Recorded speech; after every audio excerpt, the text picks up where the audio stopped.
proceedings. First, as traditional in the Gambia, before we start every event, we started with prayers. So please, can we pray in our own ways?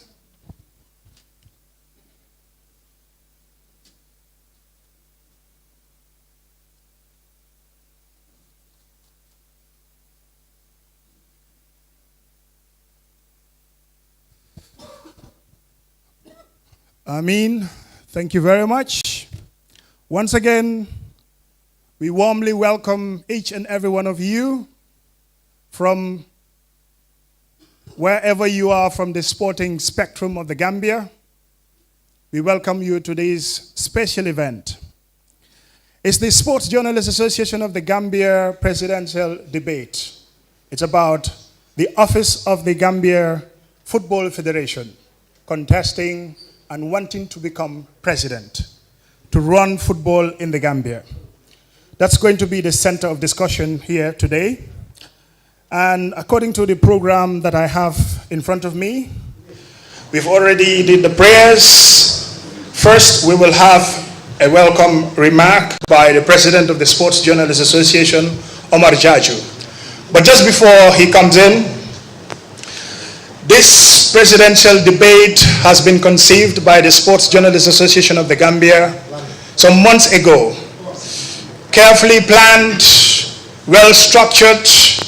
It is one of the reasons why we established a commission, so as to make sure that we are impartial as possible.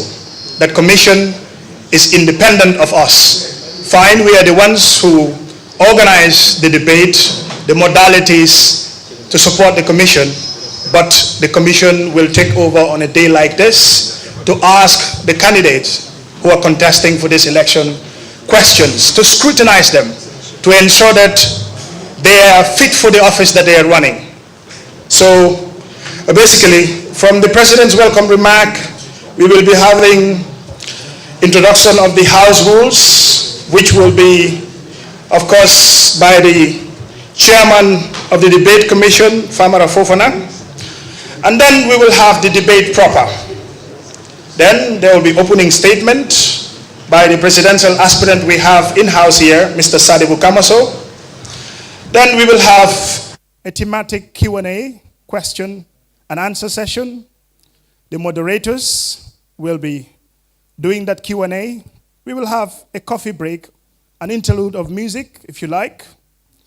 Then a resumption of the thematic question and answer session by the moderators, contributions and comments and questions from the audience, and we will have a closing remark.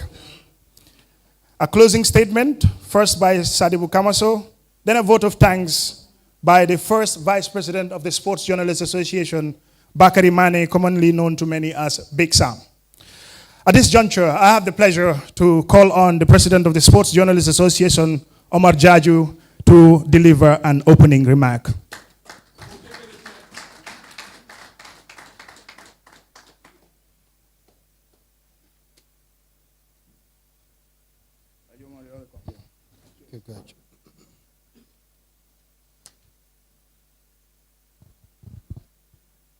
Thank you very much, Mr. Gajaga.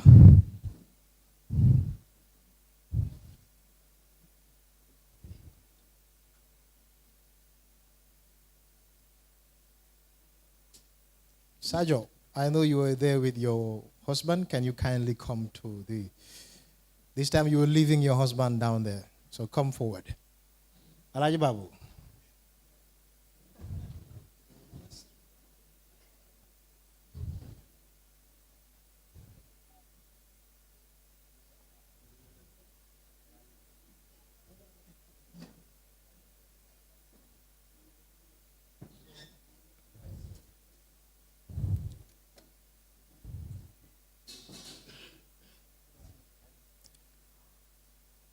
Members of the High Table, the Chairman of the SGAG Debate Commission, Mr. Famara Fofana, Commissioner Mr. Mohammed Esba, Second Vice President of the Gambia Sports Journalists Association, Mrs. Sajo Balde,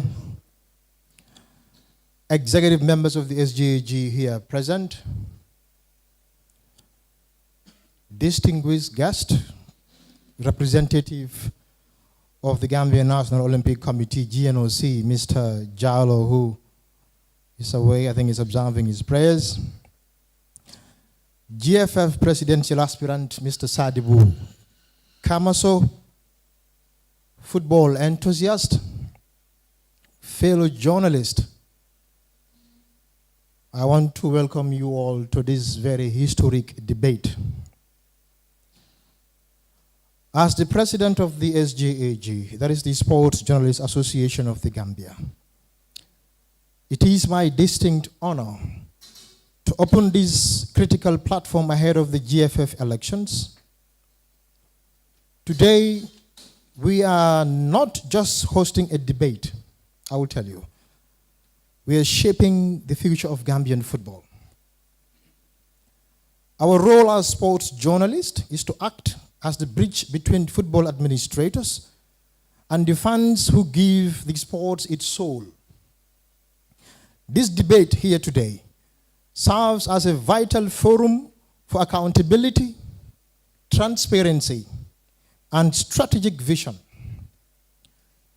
Our game, that is the beautiful game of football, stands at critical crossroads, demanding robust leadership, sustainable development, and a clear roadmap to global excellence. So today we look forward to hearing how the only present candidate in Sadibu Kamaso plans to elevate our domestic leagues, invest in grassroots football, enhance structural governance, and build on our recent international milestones. Therefore, I urge him to engage in constructive, issue-based dialogue that respects the integrity of our national game. Now, the SGAG condemns the absence of the two other candidates. I want to make it very clear tonight that anyone vying for the top job in Gambian football should be ready to publicly defend your manifesto and answer hard questions. Leaders cannot claim to serve football, evading their direct scrutiny. Public debates are vital for verifying the viability of manifestos and the technical competence of any candidate vying for the top sports position, especially football in our country. True leadership requires standing on a public stage like this to defend policies rather than hiding behind printing flyers.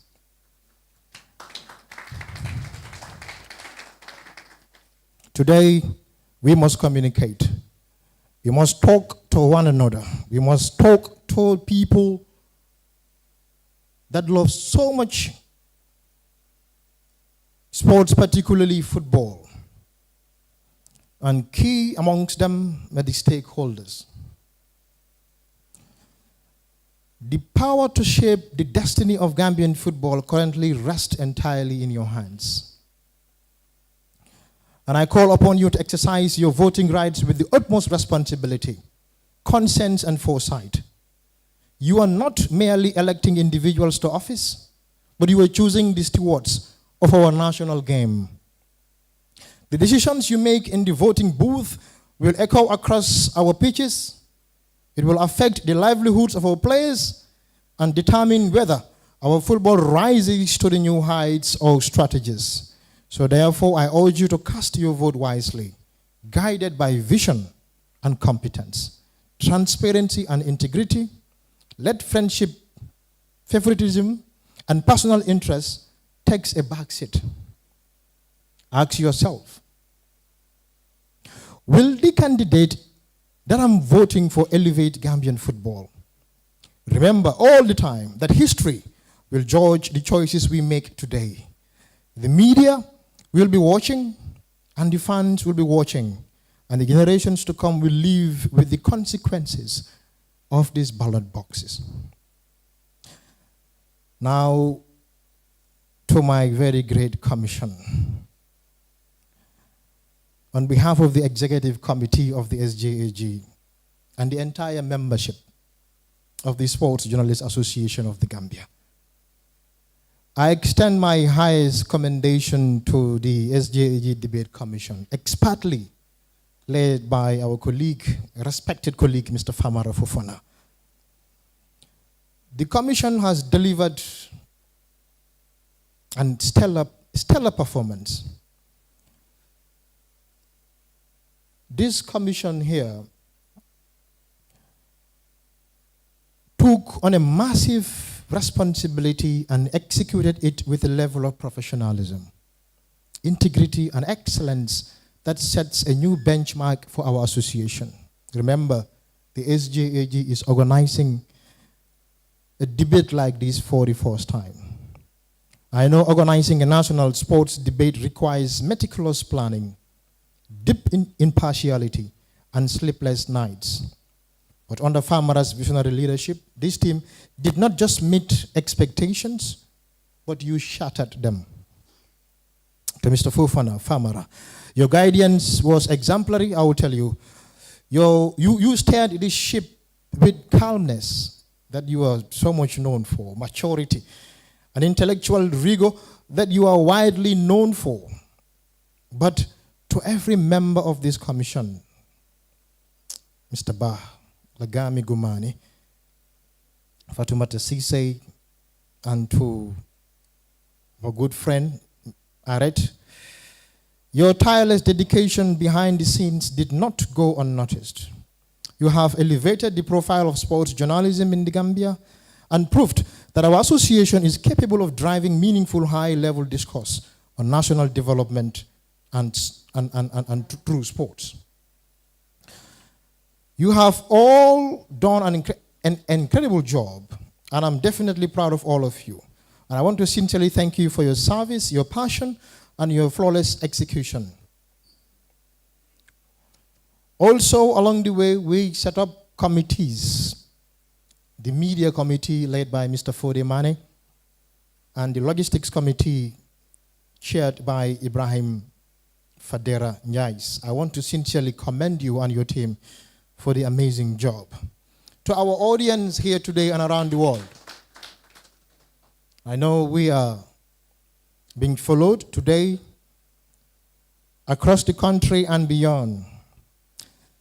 I want to urge you to listen with an analytical mind as we witness democracy at work within our sports administration. I want to thank you sincerely for your presence today, your passion, and your unwavering commitment to the progress of Gambian football.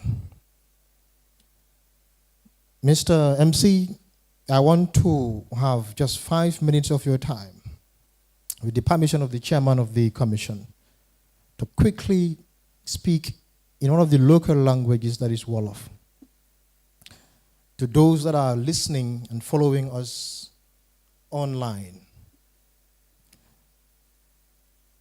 Mbokk yi tey il faut ñu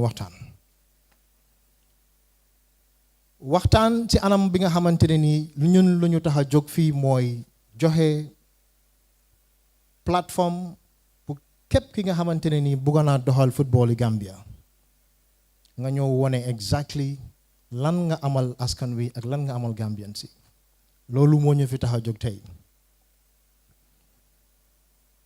waaye dafa am solo ne Gambian football dañ tollu place bi nga xamante ne nii ñun taskati xibaar yi dañ ci am pàcc bu mag bu ñu war a doxal mooy create an environment taxawal ndaje yu ni mel ndaje bi nga xamante ne dina jox képp ki nga xamante ne ni Gambian football jëmale ko ci kanam moo la tax a jóg pour nga ñëw wax ak askan wi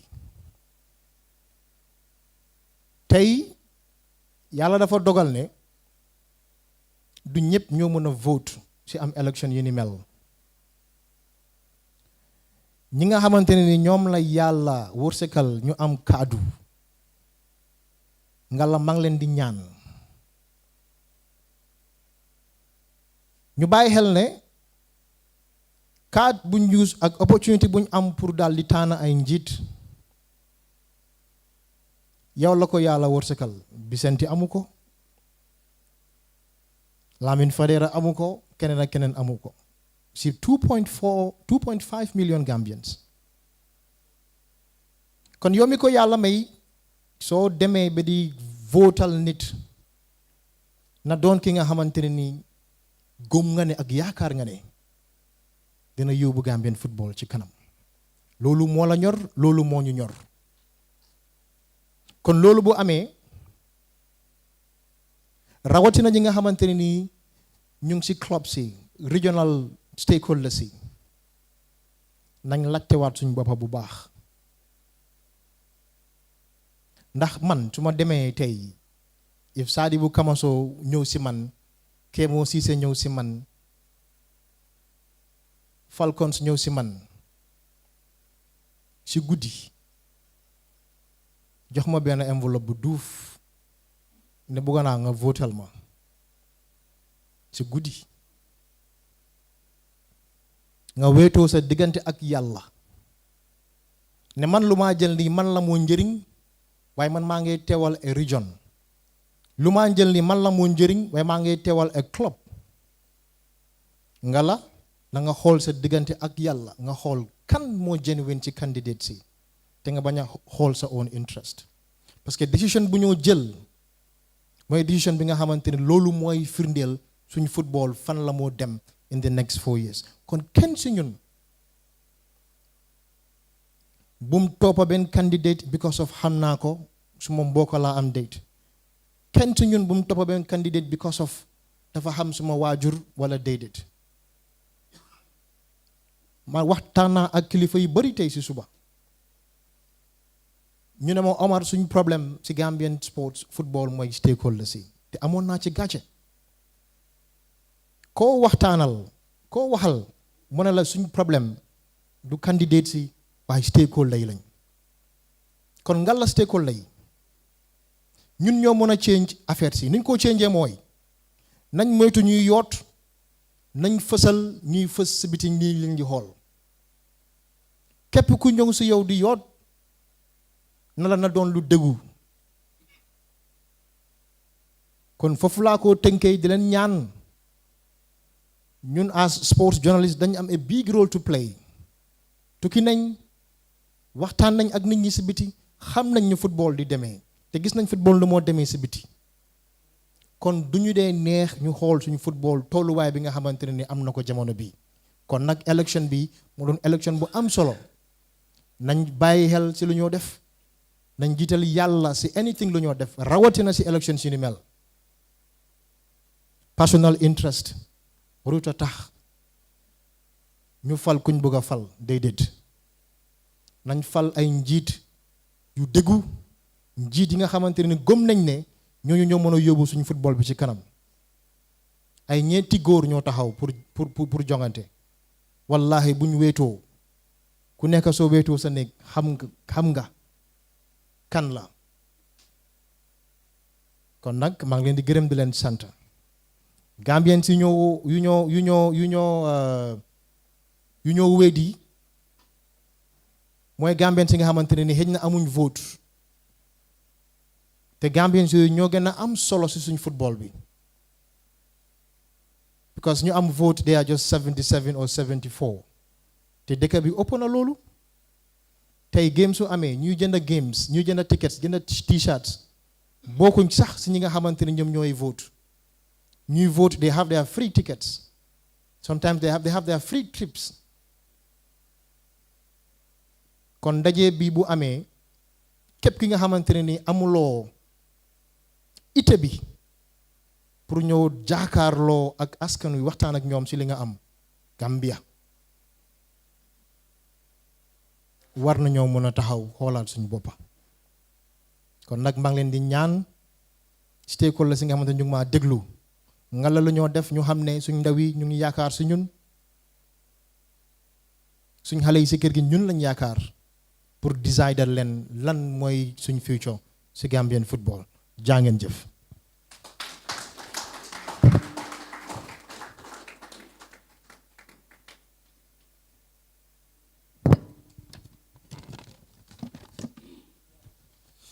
Thank you very much, Omar Jajo, President of the Sports Journalists Association, for that wonderful speech. At this juncture, let me recognize the debate commission. The chairman is Famara Fofana, a seasoned journalist who did excellently well when he was very active as a journalist in the Gambia. And Mohammed S. Ba, a member of the committee. The moderators, sitting right in front of me, Annette Kamara, well known for her articulate and wonderful presentation and eloquent skills. Mr. Gumani as well, welcome to this session.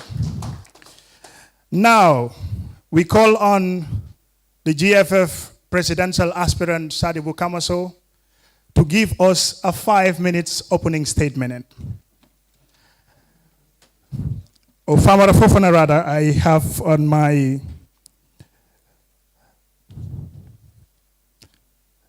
program that Famara Fofana is going to give an opening statement rather.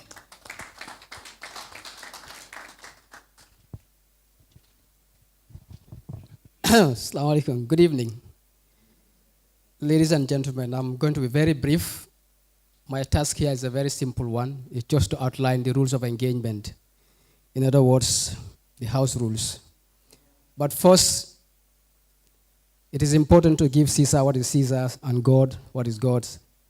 In that light, I want to express our deepest gratitude to the SJAG under the leadership of the right gentleman, Mr. Omar Jaju, for giving us this opportunity. Is a challenge we relish, but also an honor we'll cherish forever. We deeply appreciate this honor. It's a difficult one, especially when you have an industry that's very much polarized. But what I keep saying is that once integrity is a currency, you cannot and should never trade for anything else. And rest assured, this is a job we've done before, not particularly this a task or like this, but these are things that we've been doing for many years. And the team I have here, in Lagame, you have one of the brightest minds in the Gambia. Yes. Yes, you go to the University of the Gambia. He was a champion debater. He was one time the president of the UTG Debate Association and also president of the UTG Students Union. He works with an international body these days at a very strategic level, a gentleman par excellence. MS Bar needs no introduction as well, a journalist by profession, a season one. He helmed the GPU for many years and has contributed significantly to the development of the Gambian media, sports inclusive. And Annette here, who is one of the voices of Gambian women. She's more than a journalist, president of the Women Journalists Association of the Gambia. We drafted her in when Fatoumata Cissé got occupied. So without much ado, I will also recognize the one man who dared to come here and have this conversation with us, Mr. Sadibou Kamaso. Thank you very much. Yes. I wouldn't do justice if I failed to also recognize somebody in the diaspora in Mr. Alassane Balo. I think he has done a tremendous job in popularizing this very event. And to us, the commissioners, we are very much indebted to him for his services, even though he is beyond the source of this country. But he has shone a deep or bright light on this activity. I would also like to recognize my son here, Ansumana Kinte, Police Keva. Whereas Nyominkas and Jarankas me, there's only one who takes the leadership mantle. My son, you are welcome. So quickly, as for the rules, I want to encourage all of us to maintain decorum, because without that, the conversation we aspire to have wouldn't happen smoothly. This event is supposed to last for 2 hours, but as they say, West Africa International Time, you have to wait, and we waited so long. Not so whether the 2 hours will be granted, but we'll do our best. But rest assured, this is going to be a very interesting debate, because this debate doesn't revolve around personalities or individuals. There's no pettiness here. There's no character assassination. There's no room or no speculation here. This debate, as a matter of fact, ladies and gentlemen, will center around the following. 1, football governance and institutional reform. which is key. We also speak about grassroots and youth football development. It will also be centered around technical development and national team performance. We'll also look at refereeing standards and officiating development, women's football development and inclusion, marketing, sponsorship, and international relations. Number 7, infrastructure and facilities development. And lastly, very important, last but by no means least, financial management, transparency, and accountability. Those 3 words are very key, and they occupy the very soul of our football conversation and football governance in this country. So, ladies and gentlemen, I would be taking my leave from the podium, but I would want you to remain seated. The questions that are here would be very much tailored to the very manifesto of Mr. Kamaso. The questions are well crafted to reflect his position on the manifesto he and team has developed called the Starting 11. Ladies and gentlemen, thank you very much. Without much ado, I'll hand it over to my competent duo, that is Annette Kamara. But before that, as the MC would tell you, Sadebo will be here to do his opening statement. Thank you very much for your coming. Thank you very much.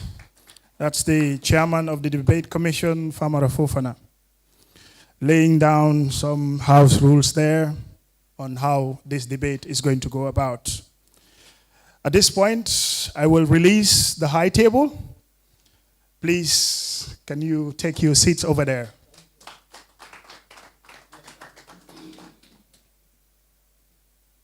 And then I will welcome Mr. Sadibou Kamaso to give a 5-minute opening statement.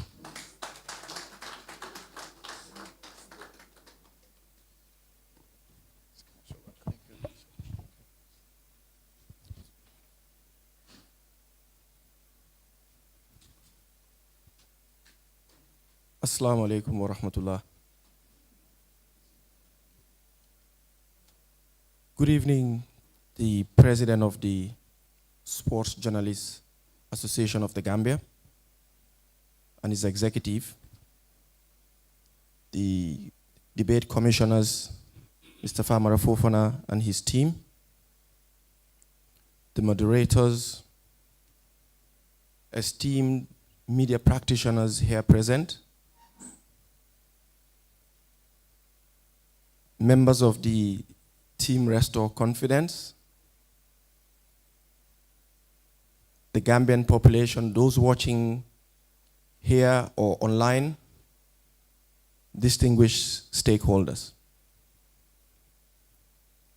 I stand in front of you all today with profound humility and immense respect for the passion people in this country have for sports, football in particular, but also with a clear conviction that football is not a side activity. It is a passion that unites us as Gambians. It's a source of national pride. It's a very powerful engine for youth empowerment and economic growth. Unfortunately, this country has not leveraged on that. Now more than ever, we believe this country deserves a dedicated, a committed, and a servant leader who would restore confidence in our football by bringing people to football and football to people. My mission to lead is quite simple. Bring football to the people and people to football. And by so doing, I had to come up with a vision, which is to uplift and maintain a preeminent standard of football in the Gambia, place the Gambia football governing body on a pedestal for infrastructural, technical, and financial self-sustenance.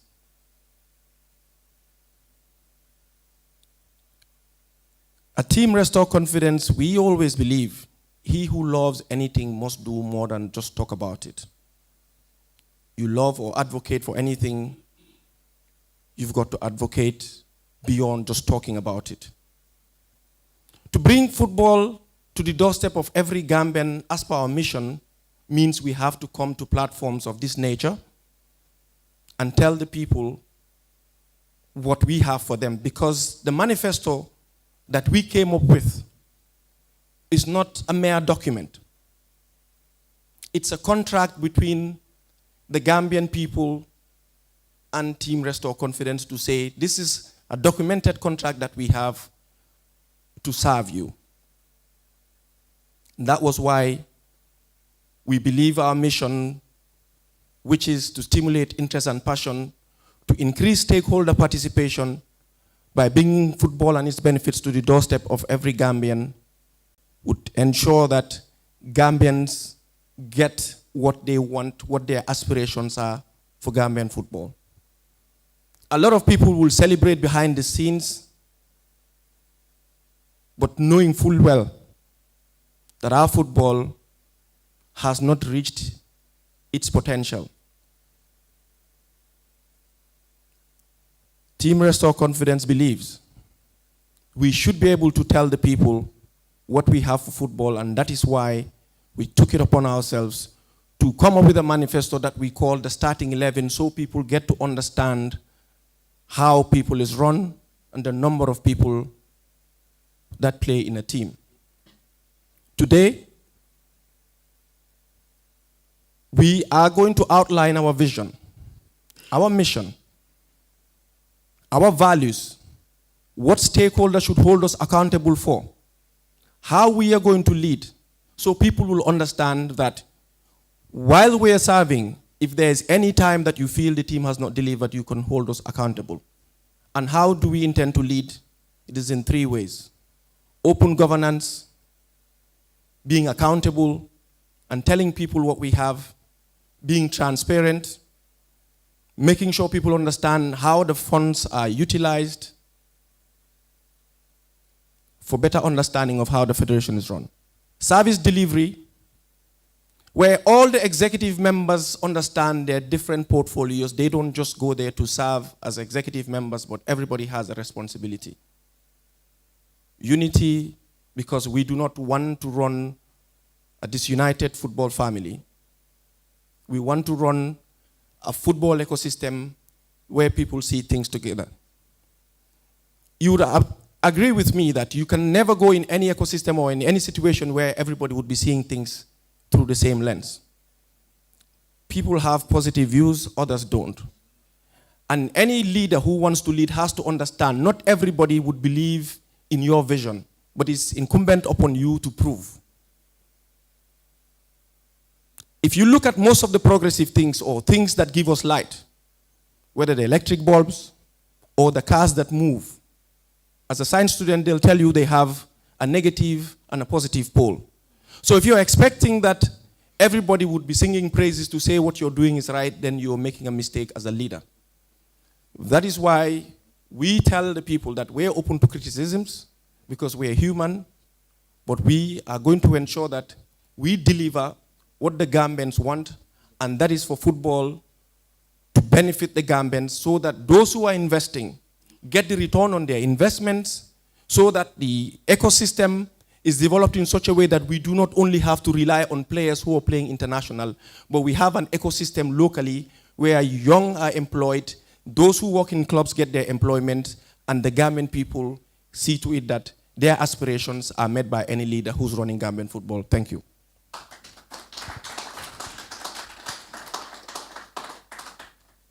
Thank you, Mr. Kamaso. Have your seat here.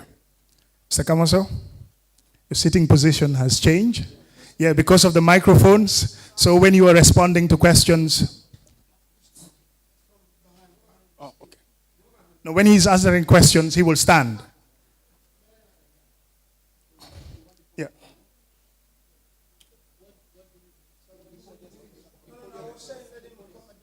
Okay. Yeah. Can you move the seat here? Yeah. So the podium will remain, and then. Yeah, when he's answering questions, he will come to the podium. Yeah. In front? Yeah, in front.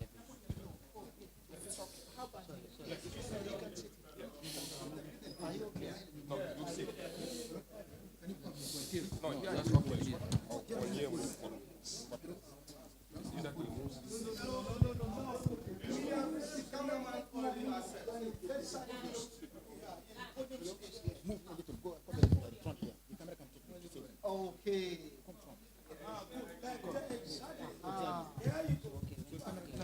Okay, perfect. It's okay? Yes, to me. You need the mic, you need the mic here.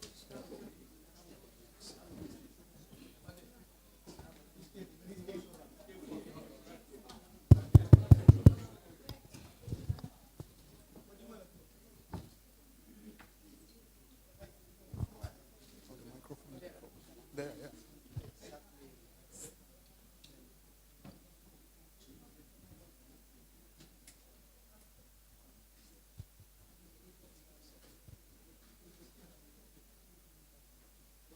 Now we are about to start. To our moderators, Annette Kamara and Mr. Gumani, for the question and answer session, which is going to take about 30 minutes. Now it's your turn.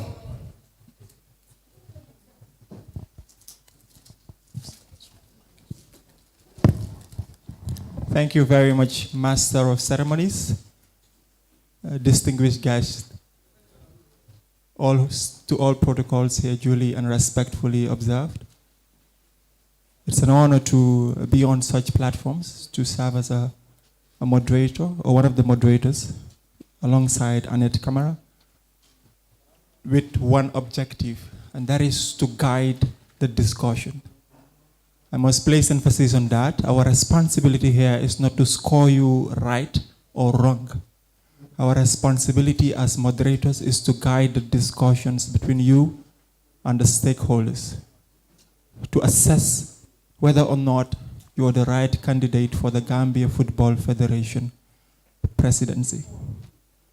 The chairperson of the commission did hint you about the rules, and the rules was also shared with you prior to this debate. However, it is also important that the stakeholders beware of some of the specific rules, emphasis on the word specific as far as today's discussion is concerned. For your questions, all questions would be asked by the moderators here, and each of the questions you would have a maximum of 2 minutes to answer the question. Should there be a follow-up to the question, you have a maximum of 1 minute to answer to the follow-up. During the, I want to remind you that the time would be strictly adhered to. The 2 minutes and the 1 minute previously mentioned will be strictly adhered to. We will have a short break so that you can, for health break I want to call it. And lastly, to the participants, we encourage you to maintain maximum decorum, whether you are in support or against what the presidential aspirant is saying. We encourage you to uphold maximum decorum so that we can hear what Mr. Kamaso would be saying. Mr. Kamaso, before we start properly, should you have any question or clarification you want to seek, you may do that now. Other than that, we can start proper. You good to go? We're fine. Yeah. Thank you very much, Mr. Kamaso. Unfortunately, I've not seen the clock in front of me in normal debate settings to be able to guide me with the timing. So that is quite unfortunate, just like you said. But however, we've had contingencies for that. 2 minutes, as soon as you start, your 2 minutes will start. When it's 1 minute to go, an indication will be made to you. And then when it is time, another indication will be made to you. We would have hoped to have a digital version, but we would go with the contingency. Is that okay? Fine. To start with, Mr. Kamaso, in your manifesto throughout, it read, restore confidence, restore confidence, restore confidence. But it is believed that confidence is not just strategy, it is a result. So at the end of your tenure, should you be voted in as president of the Gambia Football Federation, what are the specific indicators these stakeholders should use to judge whether or not you've actually restored confidence?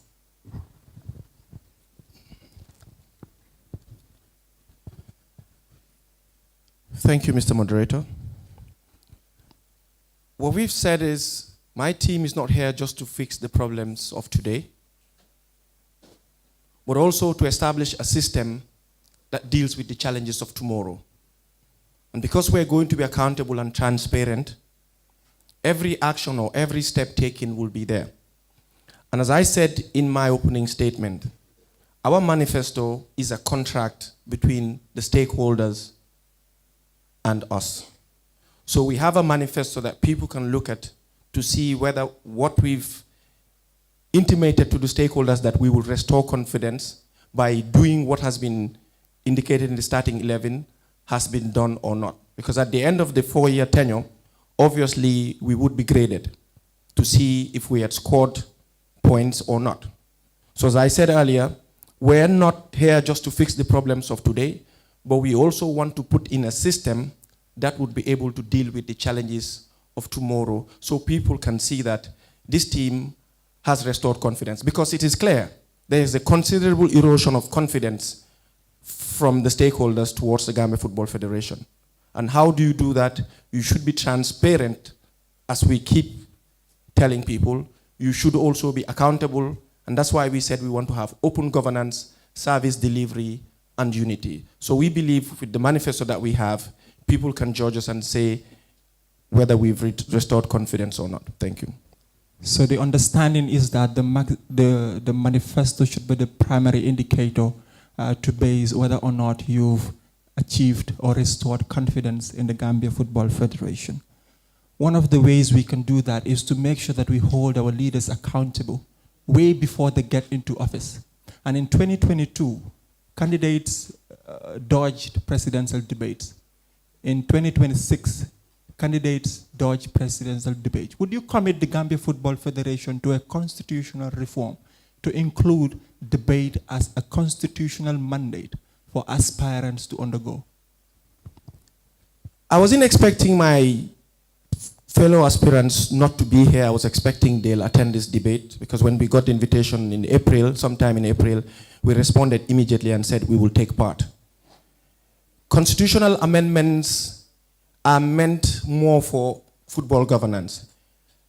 I expected my fellow aspirants to be here so we wouldn't have to be looking into that, because that would have been an understanding. Now that we've seen this, and that's why we said the manifesto's there, which is the starting 11, but you have the reserves, which would be the ideas that we will derive from the stakeholders like yourselves or the clubs to say this. And now that we've seen this, this is something that my team and I have taken on board to put up a reform in terms of constitutional amendments to give back to the stakeholders to approve, or otherwise that we should have this, because it is our belief whoever wants to lead Gambian football should be able to stand in front of the people and tell them what you have. Thank you. Thank you, Mr. Kamaso. To set the tone from the opening question, governance and institutional reform is fundamental. And as an aspirant, what is your assessment of the current GFF leadership?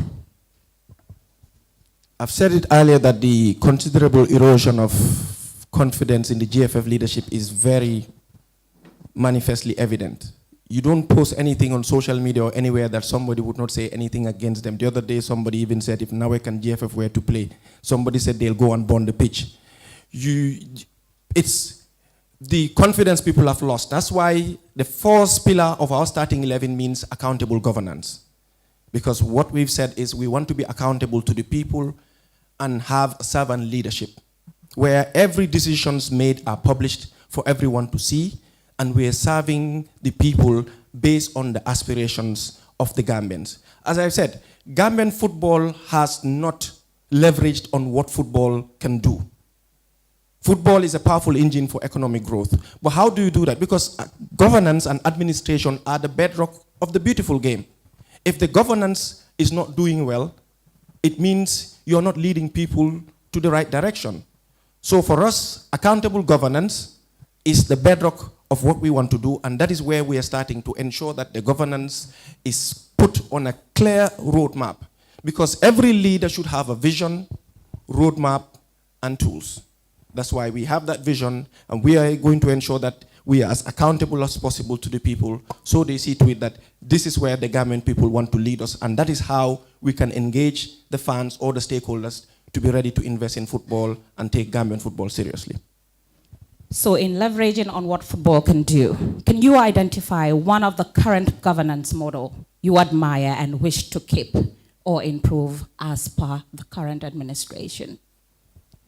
Well, at Team Restore Confidence, what we do is we sit as a team and we look at the areas we feel Gambian football is lacking. Obviously, what Gianni Infantino is doing at the level of FIFA is brilliant in terms of governance. If you look at when he came into office, he had the FIFA Forward 1, Forward 2, Forward 3.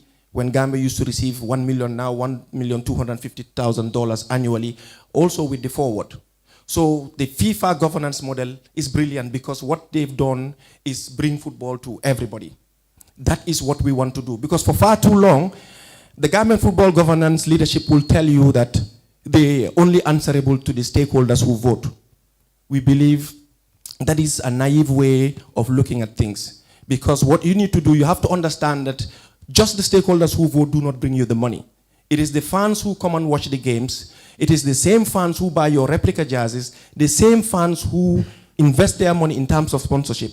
So what you need to do is to make sure they are part of whatever you're doing. That is why we're going to be as accountable and transparent.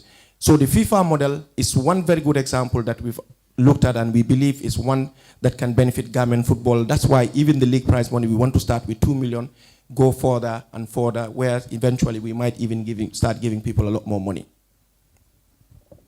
So talk about the talk about the league money. In your manifesto, you indicated the increment of the male prize for the first division to $2 million, which is technically a 100% increment. And in the women's development football, 5.4 in your manifesto says you would increase it to 1 million for the women. And talk about increase. How do you intend to raise that fund for that 100% increment? And why is there not equity in terms of funding and prize money for both female leagues and the male league? You have a gender, there's a gender advocate seated right behind you who also read the manifesto and asked the same question. First of all, I'll start with the last question. The male and female teams don't play the same number of matches. They don't play the same number of games. If you look at the male teams, you have 16 first division clubs, and the female is 10. So they play more matches. That is one. And secondly, when you look at the CAF Interclub Championship, when you win the league, the male teams would go to different countries to play. But what CAF has done with the female, they send them all to one country where they play a tournament. We saw what happened with the Red Scorpions when they traveled the last time. So this was done in such a way that we can cater for the needs of the clubs. Now, coming to the league prize money. Last elections, in our manifesto, we said we were going to increase the league prize money to $1.5 million. It used to be 300 or 500,000. People said we were just campaigning, but we were able to do that, and the federation raised the league prize to $1 million. Now, if you look at all the figures there, 2 million for the winner, 1.5 and 1 million, and even the female, 1 million. Look at all the figures there. It totals to $25,900,000. This is just 28% of the $1,250,000 that comes from FIFA. Because FIFA gives you $1,250,000 annually and another separate $3 million for specific projects. CAF separately gives you $350,000. If you multiply $350,000 by the dollar rate today, that alone can cater for the league prize monies. Because it is our belief, monies meant for football should be spent on football.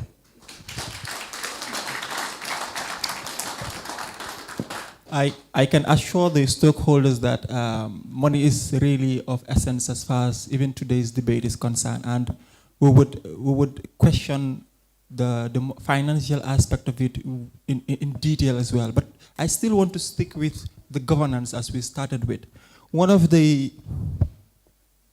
This is opinion-based. Do you feel that there is a specific power within the leadership of the Gambia Football Federation that has potential of being abused? If yes, would you change that once you get into office? If no, what is your reaction to limiting potential power abuse within the Gambia Football Federation? I believe the name Team Restore Confidence alone says a lot about what we stand for. When we started this crusade, people said we should name it Team Kamaso or Team Sadibo, and I said, no, I don't want to confine this to an individual or myself.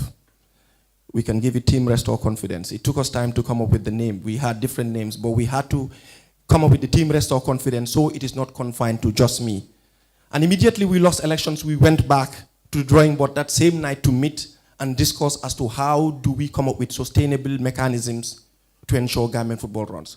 So we do not intend to confine the leadership to an individual like we've seen now, that a leader is leaving and a name is being maintained to bring in another individual.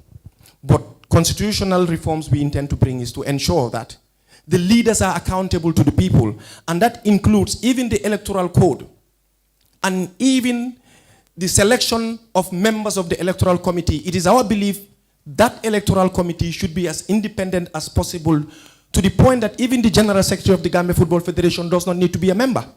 Because you go and pick up forms, it is the General Secretary that you give the forms to, and his boss is the President. How independent is that? So those are some of the reforms that we intend to change, and we don't want to have any team confined to an individual, but to make sure those things are done and the leader is accountable to the people. What you do, it is the people who voted you in the office that will tell you how they want their federation to run, because when you go to the General Assembly, whatever they vote for, there'll be a monitoring and evaluation unit that will ensure that whatever has been agreed at the General Assembly is being implemented as the general stakeholders have asked for. You mentioned transparency, and that sets the discussion up for the next question Annette is really going to ask when it comes to transparency in general. And moving forward in your manifesto, point 1, accountability and more transparency, which takes us to question number 4. Most football administrations, like you here on the podium, technically, publicly promising transparency and accountability. Now, very few detail of procurement records, technically, executive expenses, cost of travels, contract awards, and in your manifesto, you have promised accountability and transparency. To achieve that, would you or can you, and are you willing to confirm that your assets and your team would be public, all contracts and specific details and value would be public, sponsorship agreements, which does not exclude the annual procurement reports, be made available and public as you're promising today? Brilliant question. If you look at the manifesto where we said how we intend to lead, I've said that earlier, open governance.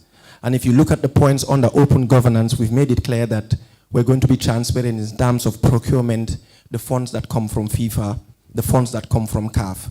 It was rather unfortunate the other time we were at the General Assembly at the AGM, and the finance director came and said CAF gives us $250 and the General Secretary said $350,000. That was a clear indication that the people who work in the same office don't even, check their notes together.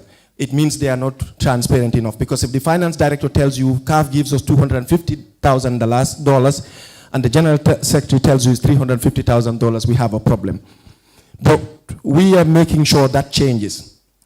I am happy to have served as a board member of the Gambia Football Federation from 2018 to 2022. We all agree that one vote does not change the majority. I know where the decisions stall. I know where things don't move, and that is the reason why I want to drive the agenda. Because everything there starts and stops with the leader. It is upon the leader to set the tone, because what the people tell you is this is how they want to run it. That is why I am not here to learn on the job, because being a board member and also sitting as a member of the emergency committee has exposed me to the inner intricacies of the governance and the politics. Like I said, I know where the decisions stall. That is why I want to drive the agenda to ensure that changes, and it changes now. Good. But back to my question. Your assets and your governance team, would they be public? That is the question. And how would you ensure there is accountability and transparency? How? I've said that times without number, I said open governance. Everything about the Football Federation will be transparent, be it assets. We'll make everything public. Where? Our platforms, the media, at the General Assembly. Now, would you be willing to declare your assets and that of your team members? Gambia Football Federation, no, we have no issues with that. In fact, we've said it in our launching to say that all the members of the team. Yourself and that of the GFF. No, as a leader of the team, I can give you all my assets. Because the people that you're bringing in, it's something that we put to the table for them to declare their assets. It's not anywhere in the Constitution, but I would do that personally. May I guide the answer? Thank you. We understand that it is by default, the assets of the GFF should be public. That we've not questioned that. The question now is your asset. So now you're not committing to the moderators here. As the stakeholders out there, is it going to be an action point of view that when you get into office, one of the first things you would do, preferably in your before the 100-day elapse, you are going to declare assets of yours? The reason we are asking that is to make sure that we know corruption is never within the sleeves of Mr. Kamaso once he becomes president of the GFF. Yes or no? Let me make this very clear. If the journalists or the media practitioners would want to see my assets, I am more than open to invite them to my office and show them. In the kind of society that we live in, I don't have a problem declaring my assets in public. But with the kind of society that we live in, I understand what you're trying to say, but I am more than open to ensure that I am transparent as much as possible.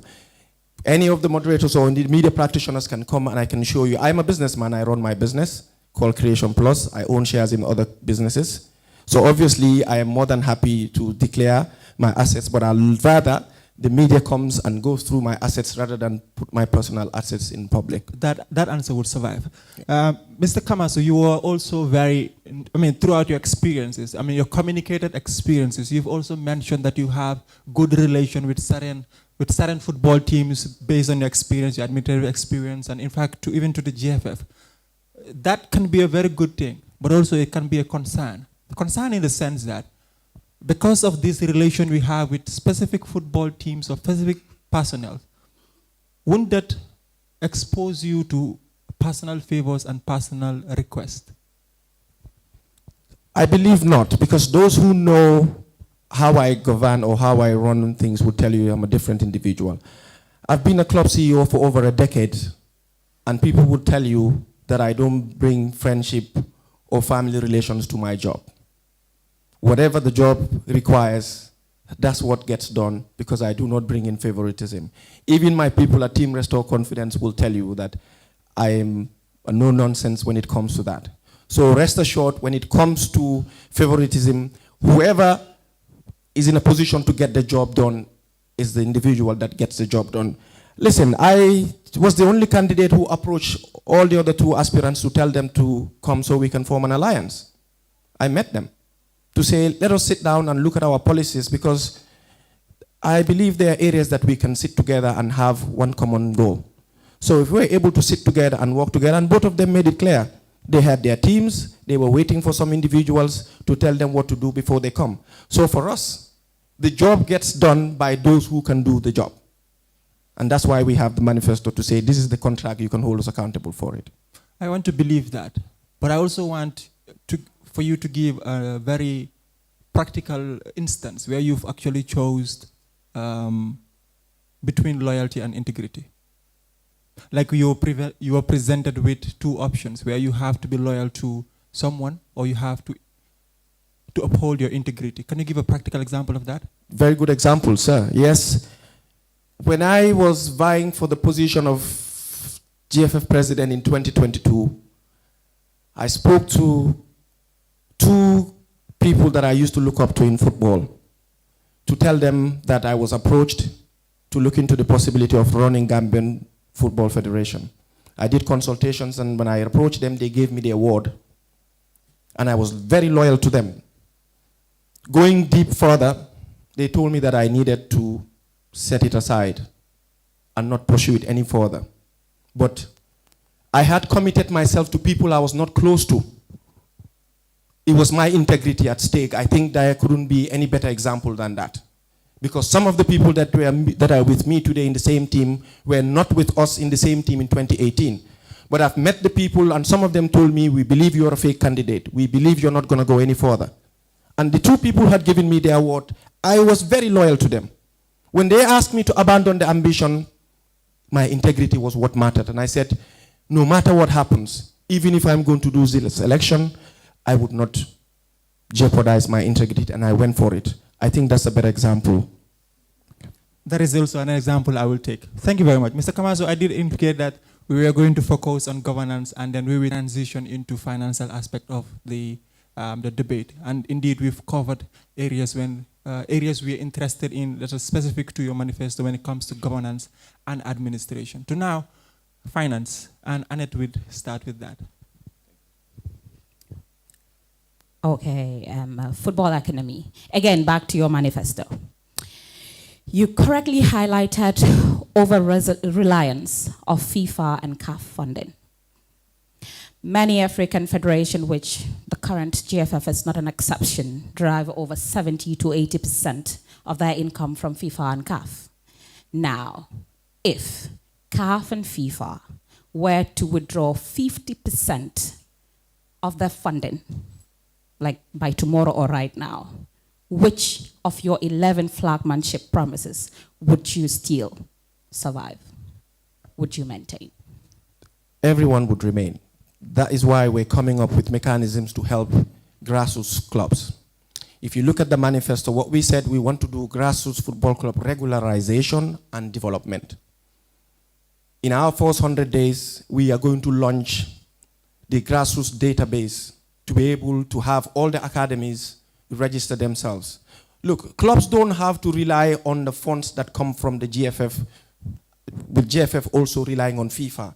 You have what we call training compensation and solidarity mechanisms, where players who are with you from the ages of 12 to 21, when they sign their first professional contract, there's what they call training compensation.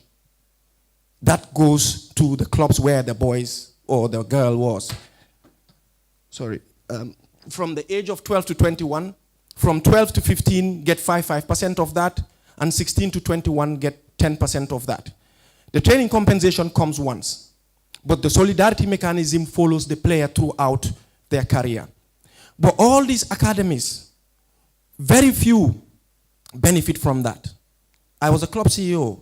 I know how these things are done, because all you need to do is to keep the data that you can ask for.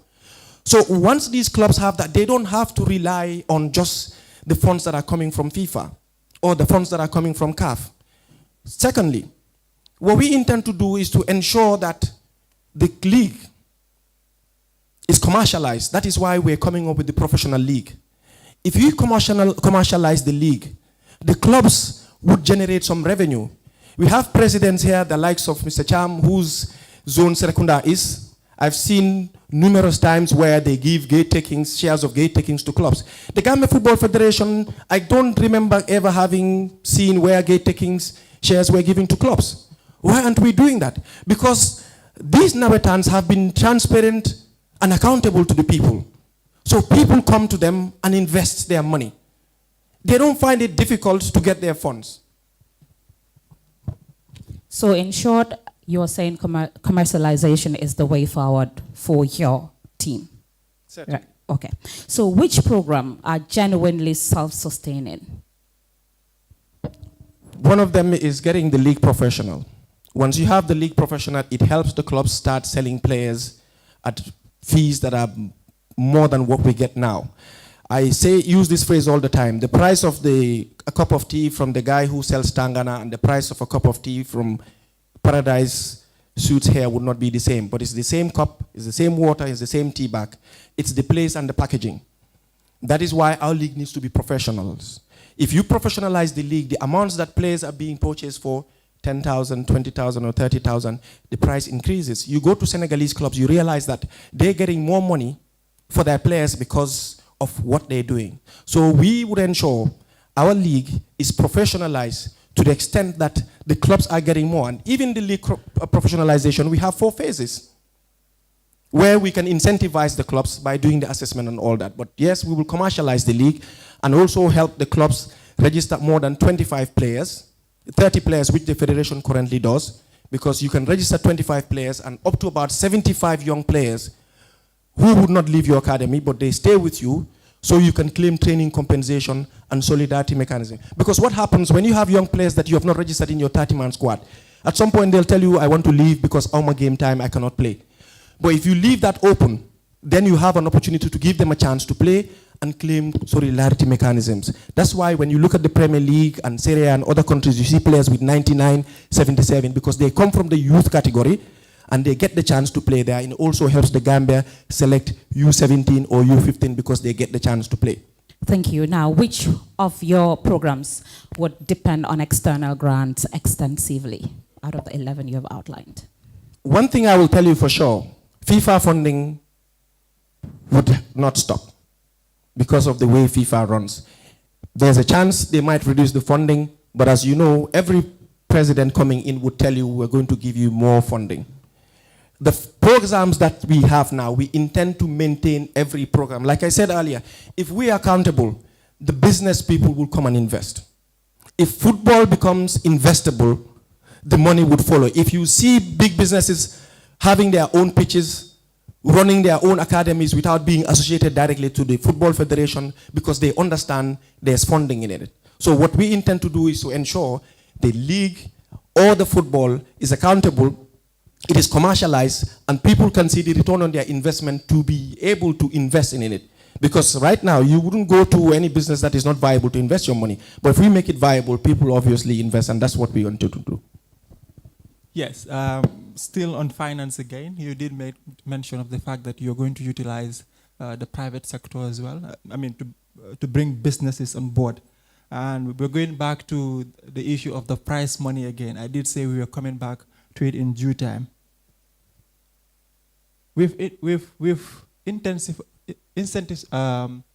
induced answer in this regard as to where exactly you're going to get the money to add. And then you did hinted generally that the FIFA money is inclusive or can cover that, but to some extent, we want to believe. Now, specifically, every money that is going to be spent on clubs, how many percentage do you think can these specific clubs generate to sustain themselves? I'm pretty sure that the GFF is not going to provide their entire budget 100%. It's going to be percentage based. But according to your judgment and as aspirant, how do you think that clubs in the Gambia should generate their own funds? See, we don't want clubs to rely on the GFF funds. If you look at the Gambia Football Federation league structure now, how many clubs are selling replica jerseys? Clubs need to start merchandising. Clubs need to start using their social media pages, their social media platforms to drive traffic, to be able to generate revenue. Fan engagement. The problem is, the federation will tell you they're only accountable to the voting delegates, and that is why the fans don't come. So community and fan engagement is what we intend to do, and that is why we had taken this upon ourselves to do capacity building. We've done that in different regions where clubs will now tell us we're able to get our people from the diaspora who want to buy shares in the club to invest. Clubs are not using the replica jerseys opportunity to merchandise. And we also want to ensure that the league is sellable. But you cannot sell the league, you cannot publicize the league if they're playing on pitches that are not beautiful to be put on TV. So what we is to commercialize it by making it marketable. Aside of the replica, I've also told you about the solidarity mechanisms. When you have 25 senior players playing in your team, another 75, these players are with you. Anytime they sign a professional contract, whether they left you in a manner that you don't like or whatever, the records are there because we have the database. So what you do, you just claim, and the clubs that have paid for those monies would pay you because you have the training compensation and solidarity mechanisms to claim. Mr. Kamaso, that would have been very, very key if the Gambia is a very big center of attention when it comes to football. For example, what of clubs that cannot, for the entire season, sustain those 30 men? Where do they get their sources from? For example, what of the teams that do not have the attention from the fans to sell the replica jerseys? I mean, the Gambia Football Federation even struggles to send the national replica jersey. And now you are trying to bring a model that will trickle down all the way to the clubs. How do you think the clubs will sustain or will emulate this model that is not even been received by the Gambia Football Federation? When I was General Secretary of Hawks Football Club, we did it. So it's not something I'm talking out of the blue. We were the first club to start selling replica jerseys. The merchandising went well. There were people even in the diaspora who were calling to buy. Some were buying 10, some were buying 5, because you have people who support these clubs genuinely, but because they do not even know where to go. If you ask the federation now, they do not even have a replica jersey shop to sell. You go to countries like Uganda, they have a FUFA shop. They have their own, they have a FUFA shop where you can go and buy different colors of the jerseys. People would call you and ask you, where can I buy a Gambia Football Federation or the national team jersey? Do you know? A lot of people don't even know where to get them. This is why community and fan engagement happens. And as I said, I'm not learning on the job because I've done this with Hawks Football Club. We signed an agreement with a company called KLMS that was in Spain. We got jerseys, replica jerseys, the home and away, the tracksuits and everything, and it sold. It made us decent profit. And even this final that my team is playing, AJ Soccer, we bought replica jerseys which we're selling and people have already started buying them. So it is possible. Still on that, another follow-up is when it comes to not just the replica jerseys now, when it comes to fan engagement and building the interests of Gambians or citizens in not just the First Division League, but all the leagues that are played, both male and female, how do you specifically intend to generate the interest of Gambians into Gambian sports? Because statistically, we watch external football way more than we even watch our national or home or domestic football. How do you specifically, I want to place emphasis on the word specifically, because I want to get instances, not generally ideas, but instances that you are going to bring on board that would generate the interest of Gambians to Gambian football. Capacity building. Fan engagement is very key. Sorry, capacity building of who? The clubs. Most of these clubs don't understand what they intend to do. When I help some of these clubs come to the trials we facilitate, when they sell a player, I tell them, if you have a neighborhood, dig a borehole, do something for the neighborhood, for the people to see that you are doing something for them. Because when you say the club is yours and you're keeping everything to yourself, they let you run your club. Look at the Nawetan teams. Because they engage the communities, people follow them. The Nawetan teams have more support than any other First Division team here in the Gambia. How is that possible? Because we have a silo approach in our football system. And that is the reason why we want to create a pathway between the Nawetans and the leagues. Because we're saying in our manifesto that the winners of the FF Cups or the leagues in their different Nawetan centers would be the ones that are playing the 4th tier of Gambian League. The Nawetans would be the 5th tier. Those would be the 4th tier. Then they can eventually go to 3rd division instead of the RFAs just opening registration and collect 10,000. So when you do that, you're helping those fans who are following their teams at Nawetan level. When you watch a Nawetan, you see 4,000 or 5,000 people watching a game. They follow their teams all the way up because they're community-based. We have teams here that will tell you they're community-based, but are they really engaging the community? No. That is why we are going to ensure that there's capacity building in terms of community and fan engagement. We've done it, like I said, in other regions where people come back to us and say, we thank you for doing this. Now our people see what we are doing because we've been transparent to them. We're engaging them on a daily basis to tell them who's playing, what we intend to do, where we're going, and they believe they belong and they're taking part fully. Mr. Kamaso, I'm really happy that you mentioned the Nawetan football. Arguably, it has, just like you said, it's much more popular than even the divisional football to some extent. Yet, it often exists outside the long-term development pathways, just like you hinted in your manifesto. So now the question I have here is, how would you achieve integrating the Nawetan into this quote-unquote long-term development pathways without really making the Nawetan lose its community identity, because the community identity is what is making the Nawetan much more interesting to the citizens. So now if you want to shift the community identity to other aspects of football in the Gambia, how would you balance these two? We're not shifting the community identity. They retain whatever they have. If you look at it now, most of these Nawetan teams play, when they win their leagues, their sports development committees would give them monies to go and pay to register as third division clubs. Because I'll be honest with you, Nawetan football is not even sustainable. With time, it will even phase out. It's not sustainable. That is why we want to connect. Because we believe there's a silo approach. The federation runs its leagues, the federation will tell you the Nawetans are not part of us, but when the Nawetans finish their leagues, they play the Super Nawetan, the federation comes and takes charge. That is going to stop. Sorry, when you say you want to connect the two, are you wanting to formalize Nawetan? Of course. Okay. We are going to ensure Nawetan is formalized. That's why I said they would eventually be the 5th tier. Because you have the 1st division, 2nd division, which the federation runs. The 3rd division are run by the regions, but that's where it stops. So we want to ensure they become the 5th tier. You talking to me? Oh, okay. We want to ensure they become the 5th tier of Gambian football. And then those who win the cup, rather than just winning the cup, you go and have a party, and then the next Nawetan you ask for money from the community, you win the league, you run a party. No. You have to have a club, you have to have a structure. That is what we've been telling clubs, because they keep asking people for funding, for donations. It has to go beyond that.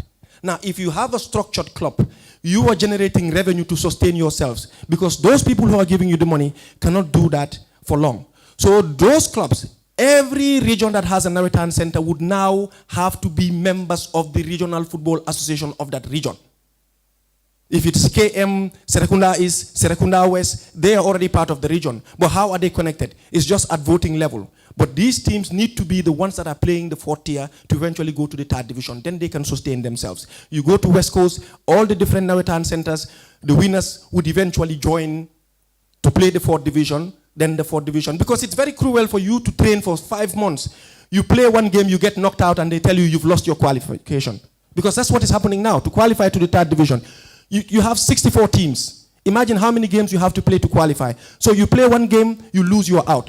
But what we will do is to make sure they play a tournament to be able to qualify to go to the 3rd division proper. And maybe in yes or no, you feel formalizing NAWEC would make it lose its community? Certainly not. Okay. Thank you very much, and we continue. Every year, we see talents emerge from villages, from communities, but disappear because nobody actually tracks them. What national scouting system would you establish to ensure talent from Basse, Janjambure, and the most remotest place in the country have the same opportunity as talents in the Greater Banjul area? Because we've realized that most of the scouting and recruitments are done in the Greater Banjul area. The GFF currently has regional coaches in every region, but if you look at them, their work is not properly monitored, in my opinion, because you hardly see what they're bringing to the table in terms of players that they'll show you that this player was recruited in Basse. We've seen some of it, but it all stops at photo ops. That's what we are changing. To do that, we said we are going to regularize grassroots football and develop it. We will have that database. Now, all the academies in the different regions are going to be registered at the regional football associations and put on a database. Together with the schools football, we are going to organize schools football like school team has been happening when we were much younger. That will stay because they are not properly funded. So we ensure they have proper funds to run the schools football league, and also the academies get their league. When I was at Hawks Football Club, we had Hawks, Red Hawks, Young Hawks, because we had different teams which were feeder clubs to the others. That is why we've talked about the senior teams having 25 players and younger players. So the younger players in all these teams would be playing a youth league, because that is what we are going to introduce. There'll be a youth league where these youngsters would be playing in those leagues for people to scout, to give them the opportunity to be able to scout for under 17 players who have been playing in the youth league and also get the opportunity to have league experience. I said this in one of my interviews. When I was in grade 10, about 15 years, there was a boy called Karampo. He was quite young and he was playing in the first division league. But those things are not happening now. Those are some of the things we want to ensure because it's from school team, they get to that level. So there'll be a youth tournament annually. When the schools close, there'll be a youth tournament, and we'll also ensure that the school's football is properly funded and academies are regulated, they put on a database, then they play their tournaments. Thank you. Mr. Kamaso, we were still on the grassroots football development, but permit me to you feeling discomfort? No, it's okay. I was just looking at the aircon. Okay, sorry. Permit me to just take a reflection on the financial aspect of it. Most of the policies you've mentioned are heavily financially reliant. Do you really think all those are sustainable as far as our economy is concerned? Like I said earlier, I said I know where the decision stall. Sorry, especially with the inclusion now of Nawetan being formalized, that is extra money, now youth leagues. Again, the question, do you think based on our economy that is very, very financially sustainable? That is the only way we can sustain football. Like I said, football is a powerful engine for economic growth. There's a lot of money in football. We are not leveraging on it. Some of these are self-sustaining. What is happening now with the clubs, they pay their own registration fees to play the Nawetan, whether it's 10,000 or 5,000 or 15,000. But most of these clubs get gate takings. They get shares on gate takings. When they win their leagues, they get their prizes immediately. We've seen here in the Gambia where the Gambia Football Federation, there are clubs who've won their league prizes 4 or 5 years ago, they still haven't received their funds. If money spent on for football are spent on football, this is very possible. The federation will tell you they have a 60-40 percentage ratio where they spend 60% on football development and 40% on administration. And I'm telling you just 28% of what is currently being sent from FIFA would be used for league prize monies. We're not even touching what comes from CAF and even the sponsorship. So it is very possible. Yeah, you also mentioned the fact that some of these things are self-sustaining. So maybe practically, can you explain to us, like, for example, how the youth league can be self-sustaining? For example. The youth league would more or less be like the Nawetans. If you look at the Nawetans now, what happens is they don't get any funding from the federation. There's a president sitting here. They'll tell you they're building their own pavilions from funds that they derive from fans coming to watch the game. Because that's what runs football. So the youth league would not generate any fund from the federation. Are you saying that? The federation would give the school's football and the youth leagues a certain amount for organization. But the rest of it will come from engagement. Like I said, the Nawetans. The federation doesn't fund the Nawetans. But they generate a lot more revenue than even the federation because they're open, they're transparent, they're accountable. So people come and watch games, they buy their tickets. You go to a game, they'll tell you the Nawetan Center has generated 300,000-400,000 in a single game. How is that possible? Because it is self-sustaining. We've seen Nawetan Centers building pavilions, 3-4 pavilions costing millions. And it is not coming from the federation or the government, it is coming from funds that are derived from the fans. And that is the model the GFF has to adopt. If you get the fans engaged, you will be able to do that. That is why we want to pluck the Nawetan. So those people who are following their clubs at that level would follow their clubs all the way up to be able to come to matches and watch. If there's a league match and a Nawetan match, I can assure you the Nawetan would have more people than the league match. Because they believe these clubs are owned by individuals, so let them run their clubs. They don't tell people what is happening, so we'll let them run it the way they want. But we are going to ensure there's more capacity building in terms of fan engagement, because to professionalize the league, that is one of the key aspects, for sustainability financially. Okay, then that would take us back to the issue of the database. You did mention, you proposed a digital youth registration database. It is very true that this premise is also very popular in other African countries where they'll propose youth database, but the key or the uniform problem across this African state, it's poor enforcement. That is one. And another thing is also the maintenance part of it, especially Gambian institutions here. Maintaining issues that has to do with database has been a challenge throughout. So how will you ensure that a governance or an administration on the Kamaso would make sure that, one, these clubs, to start with, these clubs comply to the issue of database? Now, if you look at football now, even CAF or FIFA comes up with regulations. CAF now would tell you there are 5 criteria for clubs it's called CAF regulations, the licensing criteria. If you have to play in the CAF Interclub Championship. The 5 are the legal, you have to be registered as a business, not as a charity like most people do. Let us have a constitution to run the club. No one owns the club. Down the line, somebody gets discouraged, they let it go, and then one person is running it, and then he also lets go. No. All the clubs would have to be registered as a business as per the CAF club licensing criteria. That is becoming a norm now. You have to be registered as a business. Then there's a sporting criteria, which is all clubs have to have a B team, a youth team for sustainability in terms of buying players at high prices or maintaining youth players. So what you do, you have a B team where you can take youngsters from to help you with training, compensation, and solidarity mechanisms when they leave you, and also ensure that you're giving the kids that opportunity. So the sporting criteria means you have to have a B team. And then you come to the admin criteria. All the players in that team would have to have proper contracts. And we are saying we'll go to the labor department and ask them, what is the minimum wage?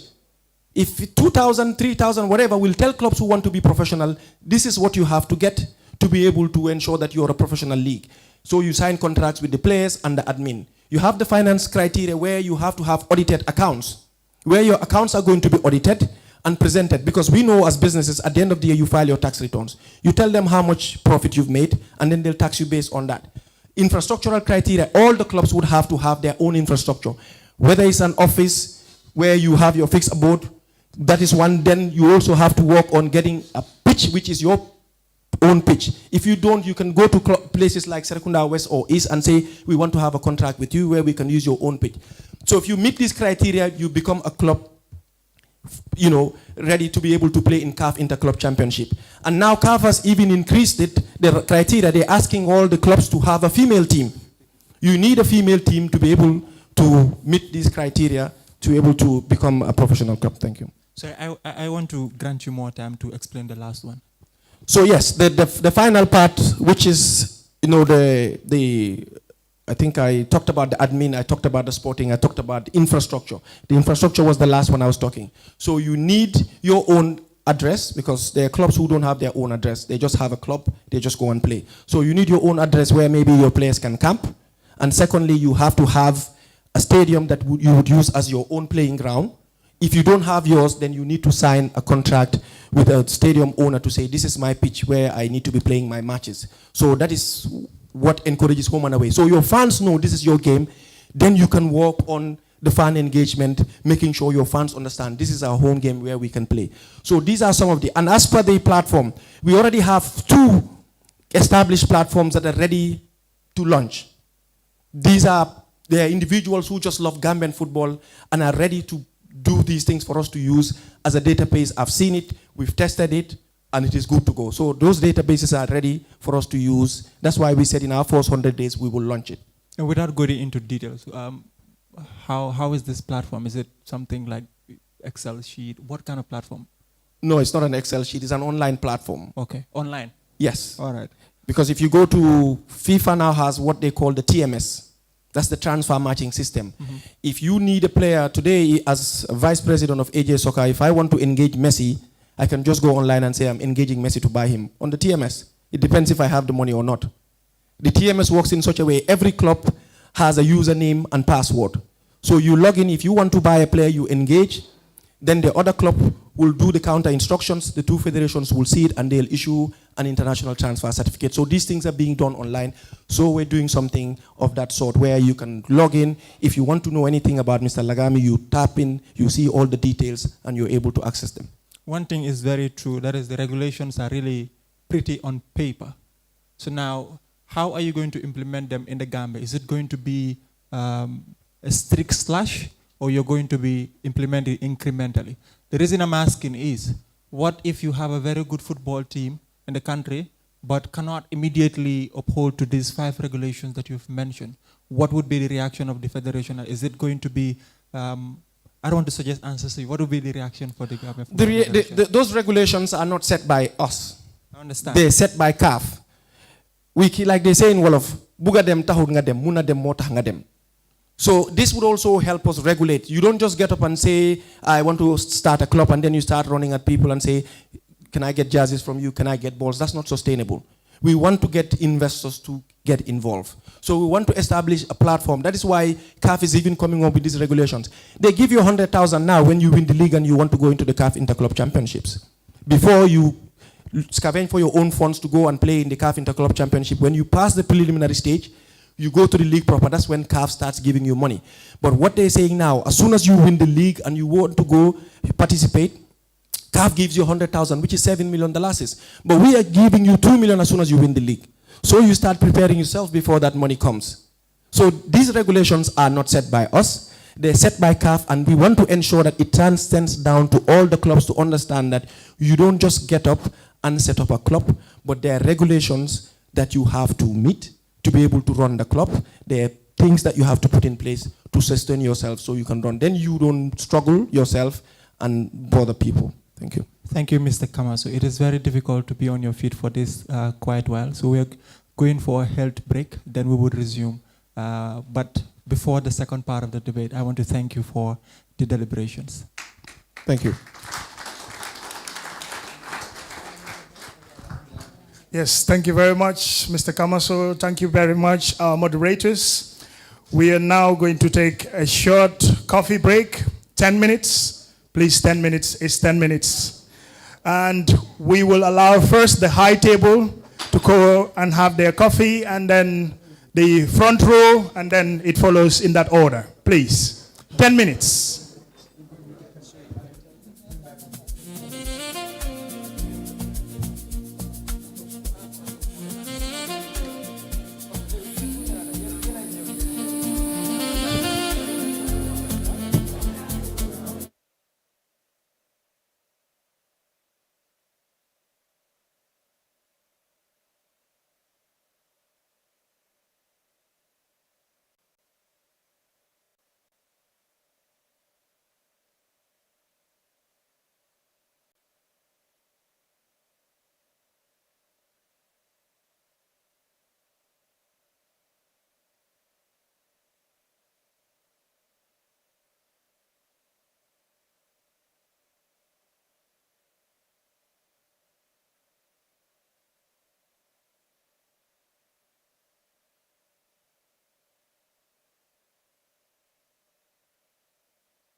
question and answer session was really, really good. Some very intriguing questions. Welcome back if you're just joining us. This is the second part of the GFF presidential debate organized by the Sports Journalists Association of the Gambia. And at this time, after the break, we will continue with the question and answer session, just like we did in the first part of the debate on various topics.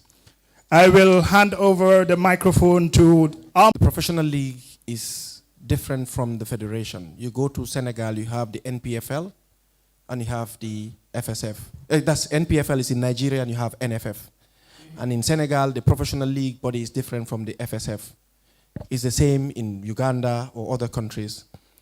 In Morocco, where I was opportune to have done a study, it's the same. The Botola League is different from the federation because they believe that is what would ensure that the clubs become economically viable. And in our manifesto, we said we're going to launch the League Club Excellence Program, where what we do first is to do an assessment, which is the phase one. We do a capacity building, then we can grade them, and eventually we incentivize them with funding, because FIFA has monies that are meant for federations to derive from, to be able to use for specific programs. All those funds are not just for infrastructural development, but as per these 4 phases, we can incentivize the clubs that have met the criteria we're going to set. When you meet the criteria, even if it is 8 clubs, we can start with those clubs and give them some incentives where they can start to be able to pay the salaries and subsequently sustain themselves. But then we'll ensure it is very commercial and attracts more money and funding. And in your manifesto, you did propose that you're going to have a league management company. Illustrate how that looks like. Well, if you look at other countries, that's what happens. The league management company is a separate entity. It has its own statutes and it stands as a business. In England, for instance, the FA is different from the Premier League. The Premier League has its own president and their executive. It is the same case in Morocco, like I said, where I did the study. The Botola League is a separate business entity where the clubs who belong to that entity own shares in that company. So at the end of the year, whatever funds that are generated, they all get equal shares, just like you organize an AGM. So it is going to be a separate entity, different from the Football Federation, where the clubs who get promoted to the Premier League would ensure that they run the business, they own it, they get shares from gate takings or sponsorships, rather than funds coming to the federation and the federation sits on it. Who runs it? The clubs themselves. The league management company would have its own statutes. It will have its own president amongst the clubs who are there, but the federation will have a representative who sits on that board, because the responsibility of the Football Federation is to regulate and promote football. They will not run that. So having the league management company gives the clubs the opportunity to run the clubs, and the federation has the opportunity to focus on running and promoting football rather than focusing on the league. That way, that will become the pinnacle of Gambian football system. So the first division stays, the second division stays, that promotion goes. So if we do the grading system, those who meet the criteria get promoted to the Premier League. I'm assuming that the GFF would have a permanent seat in the secretariat. Certainly, as per the statutes, that's the norm. Okay. How would the percentage look like? What would a club have as far as shares are concerned in that from that company? No, obviously, once the statutes are done, regarding the shares, there'll be a general assembly where the clubs sit. They'll have to sit and agree to what shares the clubs would retain and what stays in the company itself. We set it up, we create the statutes, and together with them, the clubs would agree that once the league ends and we have, for instance, 20 million that we've received, maybe the clubs will share 50% of that, the other 50% stays for sustainability. But that would be solely, upon the clubs for them to choose how much they want. But we will ensure the business is established as a separate company that the federation would not run. Lastly on that, would GFF have a share? Yes. Okay. Even businesses can own shares in the management company. It's a company. Okay. So businesses can own shares and say, we want to inject this amount of money in the league, even if it is sponsorship and all that. So you can buy shares, because the federation is not a business now. So it cannot conduct certain activities in terms of income generating. But the league management company is a business where it can generate revenue using other business avenues. So if it has a lot of money, they can buy treasury bills or deposit the money into whatever, or invest the money in some investment fund to be able to generate more revenue. The federation cannot do that because it is not a business. But with the league management company, they have the opportunity to use the money anyhow. The delegates or the members of the league management company decide how they want to do it to generate more revenue. Sorry, I did say that was the last part for this, but now that you mentioned the private or the business part of it, I want to understand, is the businesses that would be invited solely for investment purposes, or they would have administrative or influence in the company?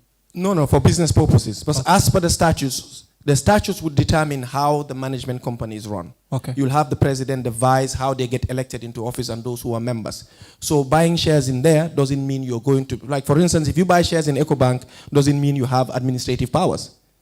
You get your shares when they do their statement of account, and at the end of the day, at the end of the year where they balance their books, whatever profits are being shared, you get your share. So they're not going to have administrative powers into the league management companies.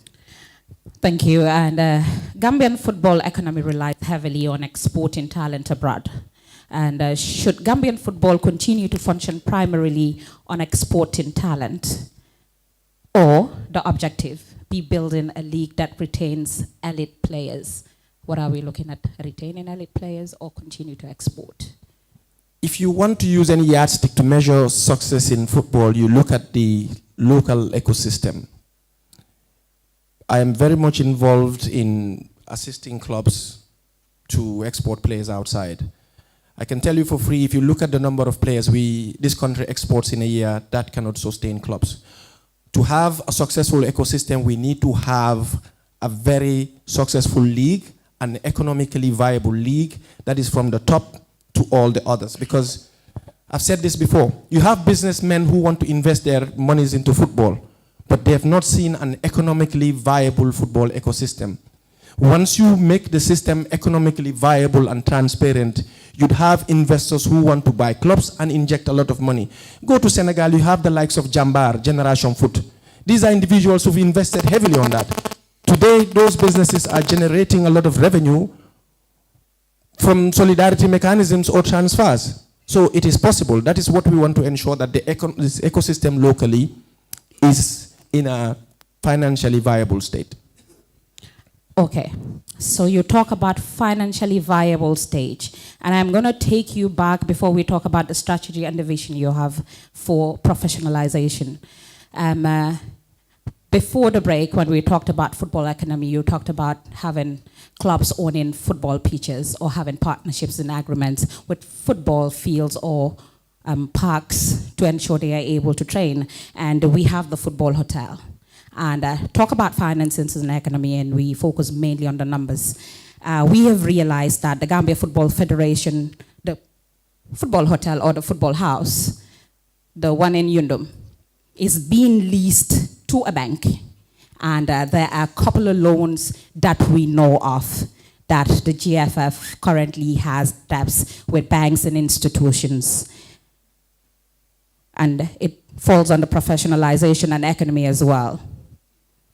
What and how can you ensure that those debts and those avenues are cleared off, the debts, and the property is being leased by JFF if your administration takes charge? And how do you ensure that those football fields and pitches by established by this football the JFF is being accessed to clubs without playing grounds?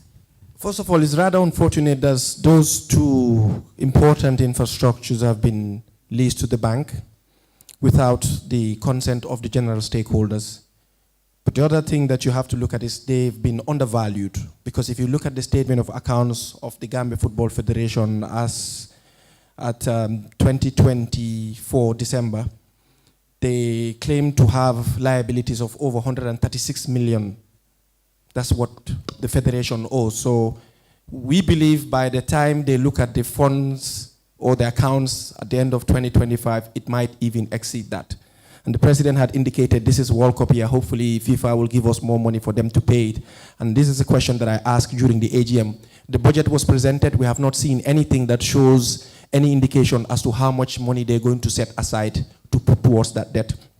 Now, the football hotel is owned by the Gambia Football Federation. I have not attended or seen any financial statement where the Gambia Football Federation tells the stakeholders how much the football hotel generates. It is a property of the stakeholders. We are going to ensure that the football hotel funds that are generated from the football hotel are shared with the stakeholders, and they know how much is being generated to bring in revenue. That is one. And as for the debts, we don't know the amount that we have at the moment, but what we are going to do, we would look at it holistically to ensure from the funds that we are getting, certain amounts are put towards that, because it depends who they owe these monies, because we do not know how much exactly they have to give to some of the banks. Some of these banks that they owe money are giving them sponsorship of about 4 million, I think. Vista Bank, where you bring in more revenue. So what they basically do, you're paying them interest of 6 million and they're giving you sponsorship of 4 million. They're basically giving you monies from the loans that you've taken. We will cut on the loans. That is the first thing that we will do, and have a proper structure in place where we will ensure that these loans are paid. I see him raising the paper to tell me my time is up. Okay, interesting conversations going on, and we move to infrastructure after that question. You promise at least one standard pitch per region, and eventually a standard stadium in every region. Now, first, what is your definition of a standard pitch for us, the lay Gambian? A standard pitch is a playable surface where you can watch a decent match, whether it's artificial turf or grass. I don't want to use it as a campaign tool, but already we have people who have access to pitches in countries like England now, where they're being compelled to use hybrid pitches, and most of those turfs are being removed. These are turfs we can use here. We are not going to heavily rely on the FIFA funding. They're private individuals who want to invest in football for the good of the game and country. But they want to do this investment when the right leader is in place. And we are telling you it is possible, because clubs like North Star have invested in a pitch in North Bank region. Hawks has a pitch in Kabakel. Medina has its own pitch. And if you ask these people, none of them has spent 500,000 on these pitches. So we want to ensure each of these regions has a standard playable pitch, so that the home and away, provincial Gambia, can also have access to proper pitches to play football, rather than having a club in Basse who has to come and stay in the combos to be able to play their league matches, because they are unable to afford moving up and down, because there's no pitch for the clubs to play there. So standard playable pitches are one of the most important things we're going to ensure happens, because with a very good pitch, you can attract sponsors, have a nice pitch on TV that people can watch. So that means, would you identify Serekunda West or Serekunda East as a standard pitch, or a standard pitch? Serekunda West and Serekunda East has done remarkably well, okay, in terms of the ground. There's room for improvement, but if you look at what they've been doing is try to improve every time. Bakau has done the same, and I've seen other zones trying to do the same. The ministry is going to inaugurate a pitch that is the Mboyo Field on the 21st. And these things you cannot do. That's why we said in our infrastructural development, we are going to approach the custodians of these parks and ensure we have a win-win situation where we both get proper revenues from the pitch rental.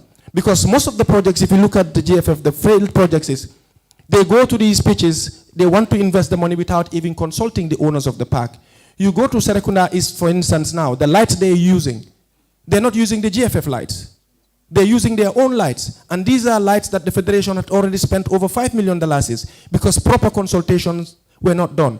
So we are going to consult the custodians and the owners of these parks. And that would also help us, save us from the trouble of Nawetan centers not allowing the Federation to run their leagues on their pitches.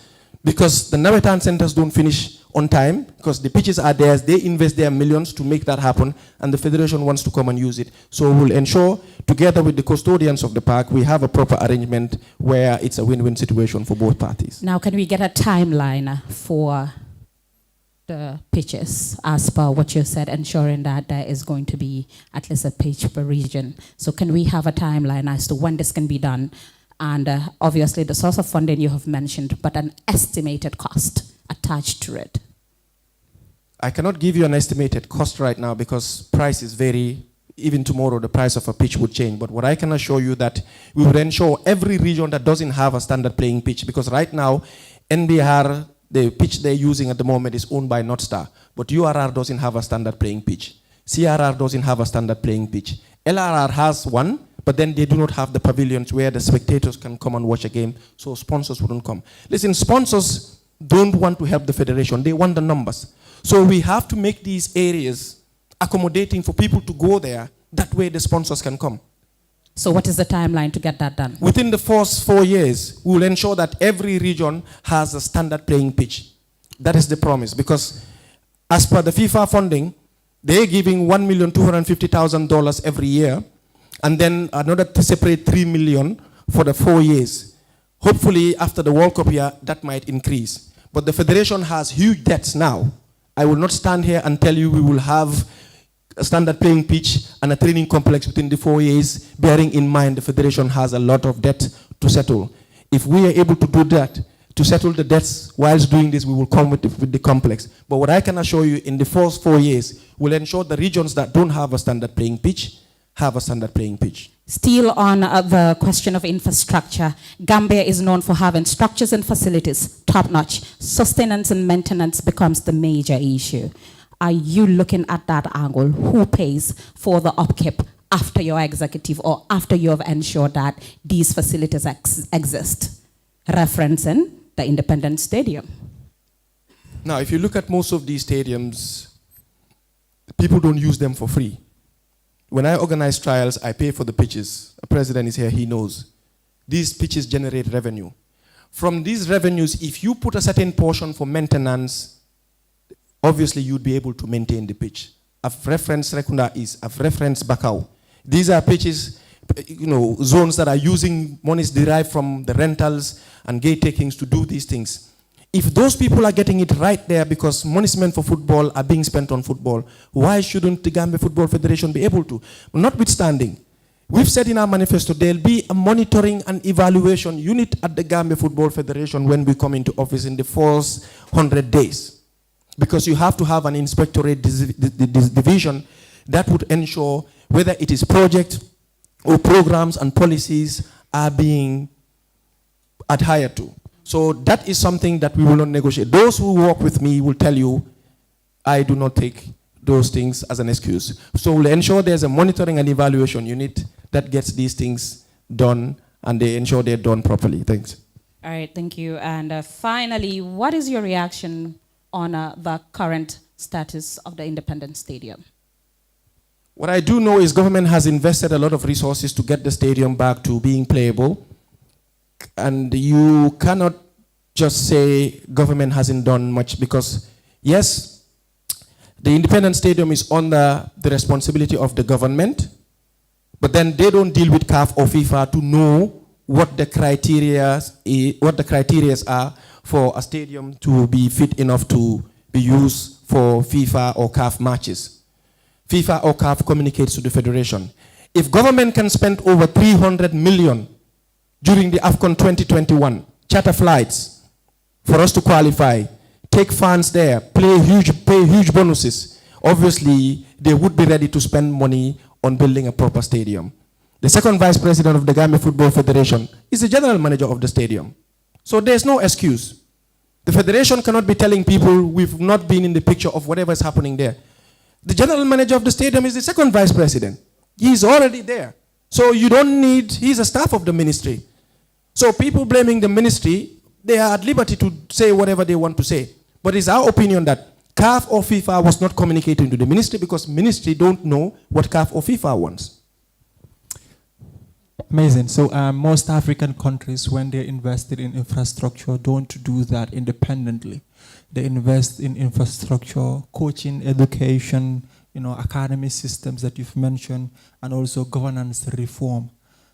Should you prioritize these? I would mention them again. How would they come in chronological order as far as your priorities are concerned? Infrastructure, coaching development, youth competitions. Infrastructure is one of the most important aspects because In our manifesto, we've said we've identified 5 areas that need urgent reaction. Infrastructure is the most important now, because even if you do the coaching development and the grassroots regulation or whatever, the infrastructural pitches, the pitches are not there. Then the coaches. We understand the coaches will get their A license and B licenses, but it doesn't stop at that. Understanding it properly is what matters. Then the coaches can transfer that knowledge to the grassroots. But we've said there are 5 key areas. We have to rebrand and remodel the GFF institution. Infrastructural development of international standard, improve on the GFF stakeholder relationship, grassroots development, income generation, and spending that income judiciously. So obviously the infrastructure, the coaches, and the grassroots. Thank you. Amazing. Now that we've completed the infrastructure, we will transition into the coaching as well. Many African federations often, including the Gambia is also included, we don't pay key attention to coaching development here. It's quite sad. So what would an administration under your leadership do to ensure that we produce more CAF licensed coaches in the Gambia? For us, what we intend to do is beyond just the licenses. Like I said, there are so many coaches here today who have licenses, but the understanding of some of the integral issues of managing a team is not there. That is why they call them managers in other countries. You're not just coaching because you manage. It involves emotional intelligence coaching, where you understand how the players are. Because sometimes some of these coaches will have a player who has not come for training for 3 days or more, and they'll tell you, the child is probably suffering from emotional intelligence issues. Maybe the parents have an issue. So those are areas we've already identified individuals who are willing to do this. I can tell you for free, the UEFA was here as per their UEFA Assist program to help the Gambia on that. There are federations or confederations that are willing to help. One of them is UEFA. So we are going to ensure, aside of just the licenses, we will go beyond that to help them on capacity building in terms of emotional intelligence, man management skills, and communication. So the coaching aspect is very paramount. That extends also to the referees, because getting the license is not enough for us. I agree with you that getting the license is not enough. What I'm struggling to understand now is the capacity building you're mentioning is based on those that are willing to do it, willing to offer the services to the Gambia Football Federation. In an instance that during your 4-year program, you don't have any volunteer to do that, that would be a big struggle. So now, are you looking into institutionalizing coaching development in the Gambia? If you look at our manifesto, we've also mentioned that the football hotel and the NTCC, we want to establish a sports institute. That is the idea. We want to get people who are going to be training our coaches, our referees. We have esteemed individuals, the likes of the legendary Papa Gassama, who, despite being removed from the referees committee by the Federation of the president of the Gambia Football Federation, trains referees every day, every morning and afternoon. What was his fault? The junior referees wanted him to be the president of the Gambia Referees Association. He got removed for no reasons. Imagine an individual who should have even gone to CAF. His name was removed from the list of the international assessors at the AFCON. He's Gambian. But these are things that we want to ensure that Gambians understand that it is not just getting the licenses. We have individuals who are ready to do this training. We have consultants that are ready and willing. UEFA came here, like I said, on a free training to professionalize the league. It all went down the drain. The offers are there. CAF, FIFA has all these programs where you can access them for specific projects and specific funds. I've seen countries like Senegal use their FIFA forward funds to train stewards for the stadium. The funding is there. So long as the funding is available, you can get trainers from anywhere across the world who would be able to come and train. The federation puts more emphasis on the coaches and the referees now because of the CAF requirements. You have to have a certain license to sit on the, on the bench to coach a team. If any league team wins a league here to go to the CAF Club Championship, only 2 or 3 coaches are qualified to do that because they don't have the A licenses. So this is where we are going to ensure there's more focus, and we work together with the Coaches Association to have a holistic approach to things, not just to elect people into office just for the sake of electing, but also ensuring they have programs and policies that will develop the people who they serve. Thank you. And the Gambia missed the last AFCON and eventually missing on the current ongoing FIFA qualification. It would have been nice that we have the Gambia represented. Yet, most of our critics do argue that a huge chunk of our players come from leagues outside of the Gambia. And some people attribute that to the fact that most of their football is not even rooted in the desire that is born from playing in the Gambia here. Referencing institutions, or should I say countries like South Africa, where in one of the World Cups, almost 100% of their footballers come from national leagues. Within your vision, do you have or aspire to have a greater percentage of Gambian football team that are developed by Gambian leagues? You cannot have a very successful national team without having a very structured and economically viable league. To be able to have that, the league has to be structured and economically viable. You've mentioned South Africa. South Africa has a professional league. Players are well paid. The competition is high. Unless and until we professionalize the league where players can move across the border, not the other way, but players wanting to come here. When I was much younger, Senegalese players would want to come and play Nawetan in the Gambia. Now Gambian players struggle to go and play in Senegal. It's a two-sided thing. If you look at the Senegalese team, a huge chunk of the players are playing international, but they come from the teams, the likes of Lamine Camara, who came from the under-20 and graduated. Now he's a regular in the senior team. But because they have a very good league, they have proper structures in terms of academies, the Generation Foots, the Jambars, that is what we need to replicate. We cannot use our qualification or participation in the AFCON as a yardstick to measure success. For us to be able to measure success, it means we have to have a structured league locally. That is why we are pushing to have the League Club Excellence Program assessment phase launch in 100 days, because it is our belief the league should be professionalized now. Because once you do that, the players are at another level. Mind you, with no disrespect to the players, when you take players even from the local league going to the national team, sometimes they face complex issues. They're dealing with players who are playing from that other side. We want to change that. That's why we want to professionalize the league. And once we do that, I can assure you players playing from this local league will ensure, we don't interfere with coaches selection, but once the league is professionalized, the level is higher and obviously the products will be there. And part of professionalizing league obviously include a huge involvement of women in football, or women's football in general. And we will transition into that thematic, and it would start with that. Thank you very much, Lagami. And women's football.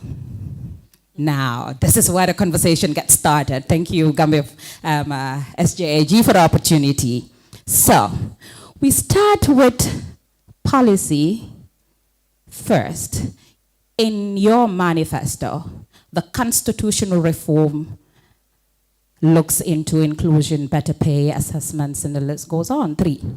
And in inclusion, there is nothing specific about the inclusion. And I'll take you down the line. In terms of policies, we know we call it sexual harassment, and footballers call it safeguarding. And I don't know if this really exists in the current executive of the Gambia Football Federation. I don't know. What we know is they have a safeguarding officer. Now, what happened to having policies on sexual harassment? Because this is a key and a major issue globally, and in sports is nastier, is dirtier, and Gambia is not an exception. What is Team Restore Confidence going to do about it? Because it's not exactly stated in your starting 11. First question. Thank you very much. See, rules in football are made by FIFA. FIFA determines the size of the pitch, the size of the ball, the number of people who play, because you have the International Football Association Board, that is the IFAB. FIFA already has a policy for sexual harassment, and that is why they were able to come up with safeguarding officers for every member association. We do not intend to go other way. we will ensure that that stays and it is enforced as per FIFA's vision. That is why you will not see us saying we want to change the size of pitches, because that is there already established by FIFA.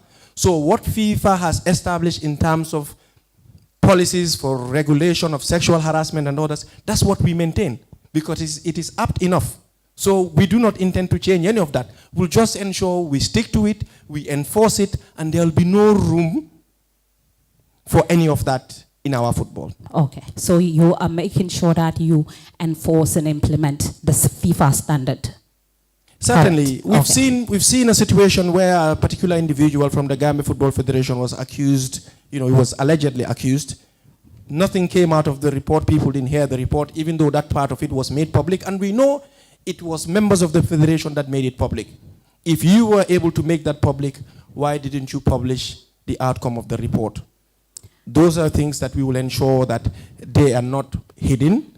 They are made open to the public so people understand and they can take it seriously. So you're assuring that there would be transparency in case things like that ever happen again? Certainly. Okay. So your manifesto also discusses development of representation of women's football. And it further states, and we reference it across Africa, where many federations measure success by numbers. And in your manifesto, you only mentioned increase the number of representation. What number are we talking about? And again, we know that women clubs or female clubs do not have voting rights to GFF elections. So what they have is the regions and the 4 blocks, something you call it, which is their 4 votes. How do you ensure that these are part of your policies? I think TRC deserves credit for being the first group to have advocated to have a female vice president. In 2022, we were the first to indicate that we wanted to bring in Chorombenga as female vice president for the 2nd vice presidential position. And we also said we wanted to increase the vice presidents from 3 to 5 so we can have more women. Thankfully, the federation adopted one of them and had a female vice president. They were there for 8 years. They didn't do that. But when we came up with the policy, they did it. So we were happy that we have a female vice president who is president of the women's football. That is what we also said. You cannot have 10 female 1st division clubs, 12 female 2nd division clubs, and you consolidate all their votes into 3 and give them to a women's football association. Yet you do not give them monies to run their activities independently. You're still micromanaging them. So the attention given to women's football is cosmetic. Because all these women's football clubs don't have direct access. And TRC is telling you, we will advocate for, we'll present it to the General Assembly and say, listen, we want women football clubs to be coming to the General Assembly and make decisions that are binding on them. We make decisions that are binding on them, and yet they have 3 votes when you have 16 male 1st division clubs and 18 male 2nd division clubs. So what do we intend to do? We bring the female 1st and 2nd division clubs to us. We want to increase their league prize money, increase their transport money. As for the percentage of women we have, the way the federation is structured, you have the president, the vice president, 2 male, 2 female. That's the policy. And 7 regional football association presidents with other co-opted members. This is where we want to increase. And even at regional level, we are going to encourage them because it's capacity issue for people to understand that women can lead. If they see us doing it at the level of the federation, it will trickle down. Where we start is bringing them as direct stakeholders to the General Assembly where they make their own decisions and make sure their voices are heard where it matters. So what is the percentage you're bringing on the table? I cannot give you a percentage now. I cannot give you, like I said, if you look at it, you have the president, the 1st vice, the 2nd vice, the 3rd vice. All of these people have responsibilities. Just because you want a percentage, I cannot just bring people. We will work on the capacity, the understanding. I cannot just give them a position when their understanding of it is limited. How many female coaches do we have? So you're saying the women in the football do not have the capacity, or No. there is not enough? There's limited capacity in terms of coaches and administrators. That is what we have to work on. When they understand what their response, because if you remember when I started, I said open governance, service delivery, where all the executive members have different portfolios. the women football clubs, FIFA has even put in a policy where all the national teams have to have a woman representative. If we bring them to the General Assembly where they're making decisions, they take it more serious. Because if you look at the society we live in, people feel women are not supposed to take part in football. We had a lady here, the German lady that was here, that helped in terms of shaping people's mindset about including women. And that is where we are going to put in more emphasis. First, we bring them as direct stakeholders, add more people to the board, and then ensure that their understanding is there. You don't just give a position because you're talking about percentage, but you ensure that these people understand the position they're going to hold to be able to deliver as per the aspirations of the stakeholders. So I wouldn't want to drag this conversation, so we'll move to the next. Mr. Kamasu, we're shifting attention to refereeing. What is your current assessment of the capacity building of referees in the Gambia, to start with? Well, referees trainings are usually done by FIFA. They send in their own people to come and do the training and assessment. But I have a running mate in the name of Bakari Papa Gassama, the only referee who's gone to the World Cup 3 times, 3 consecutive World Cups, who's also been 3 times Africa's best. And yet Gambia has not made use of him. What did they do? They got rid of him in the referees association. So we have Bakari Papa Gassama, who was driving that. Every now and then you have people from across the continent who are calling him to ask him for ideas. So the referees training, aside of the what FIFA does, I've said it here, this gentleman wakes up every morning and afternoon to train the referees at the Goal Project. He was doing at the stadium until they told him they couldn't, until then he shifted to the Goal Project. So that department is already covered. Who is the better candidate to get than Bakari Papa Gassama to help you develop referees? So that side is covered. Capacity building covered, but what is not covered is external influence or potential external influence of referees when you have competitive leagues. So what policies or strategies would you have to prevent external influence, whether political or not, from referees? What do you mean external influence? Are you talking about the matches? Yeah, it could be matches. That is the only time they I still don't get the question, so maybe you can reframe. External influence in terms of the game or in terms of choosing referees who play in matches? Most of the time when you're choosing referees, both when you're choosing referees and when they're officiating the referees, I'm asking whether you would have, the federation would have policies or mechanism in making sure that they prevent both the selection of referees and in-game officiating being prevented from being influenced, whether political influence or even monetary influence as well. Policy-wise, you don't, because when it comes to the refereeing, that is a separate entity of its own. It's just like every government has judiciary, the legislature, and the executive. So the referees are like the judiciary. You do not interfere in that. But you have individuals like Bakari Papa Gassama, like I said, who's well-renowned. If you have an individual like that coming as a vice president of the Gambia Football Federation, he knocks on any door, that door is open. We have the likes of Ansumana Kinte, a seasoned police officer and a police commissioner, a retired referee, who did nothing but fought for referees' welfare. So what we are going to do is to ensure referees' welfare is a non-negotiable element so that they ensure there's integrity in the matches. We are going further to say referees who are performing well would be promoted. But there'll be a lot of training by these honorable gentlemen. We have the likes of Alaji Fai, who's our elder, who's a FIFA referee. So I think if there's any group that has enough referees, it would be TRC. Rest assured, when it comes to that side, we have it covered. Thank you. When we look at leadership, it comes with a lot of responsibilities, and most of the time what we advocate for, what we campaign on, and what happens in practice and on the ground varies. Now, what is that promise you have in your manifesto, you have talked about and believe it can happen, but likely to fail or cannot be implemented within the first 4 years, which is going to be beyond your control? Is there any your forecast that is part of it that is not attainable? We believe everything on the manifesto is attainable. That's why we say it's a contract. If you don't try, you don't fail. The constitutional amendment in terms of having the female leagues be direct stakeholders, we cannot directly do that. That's why If you look at the manifesto, we said we will advocate for it because it will be presented to the General Assembly to vote to adopt it or otherwise.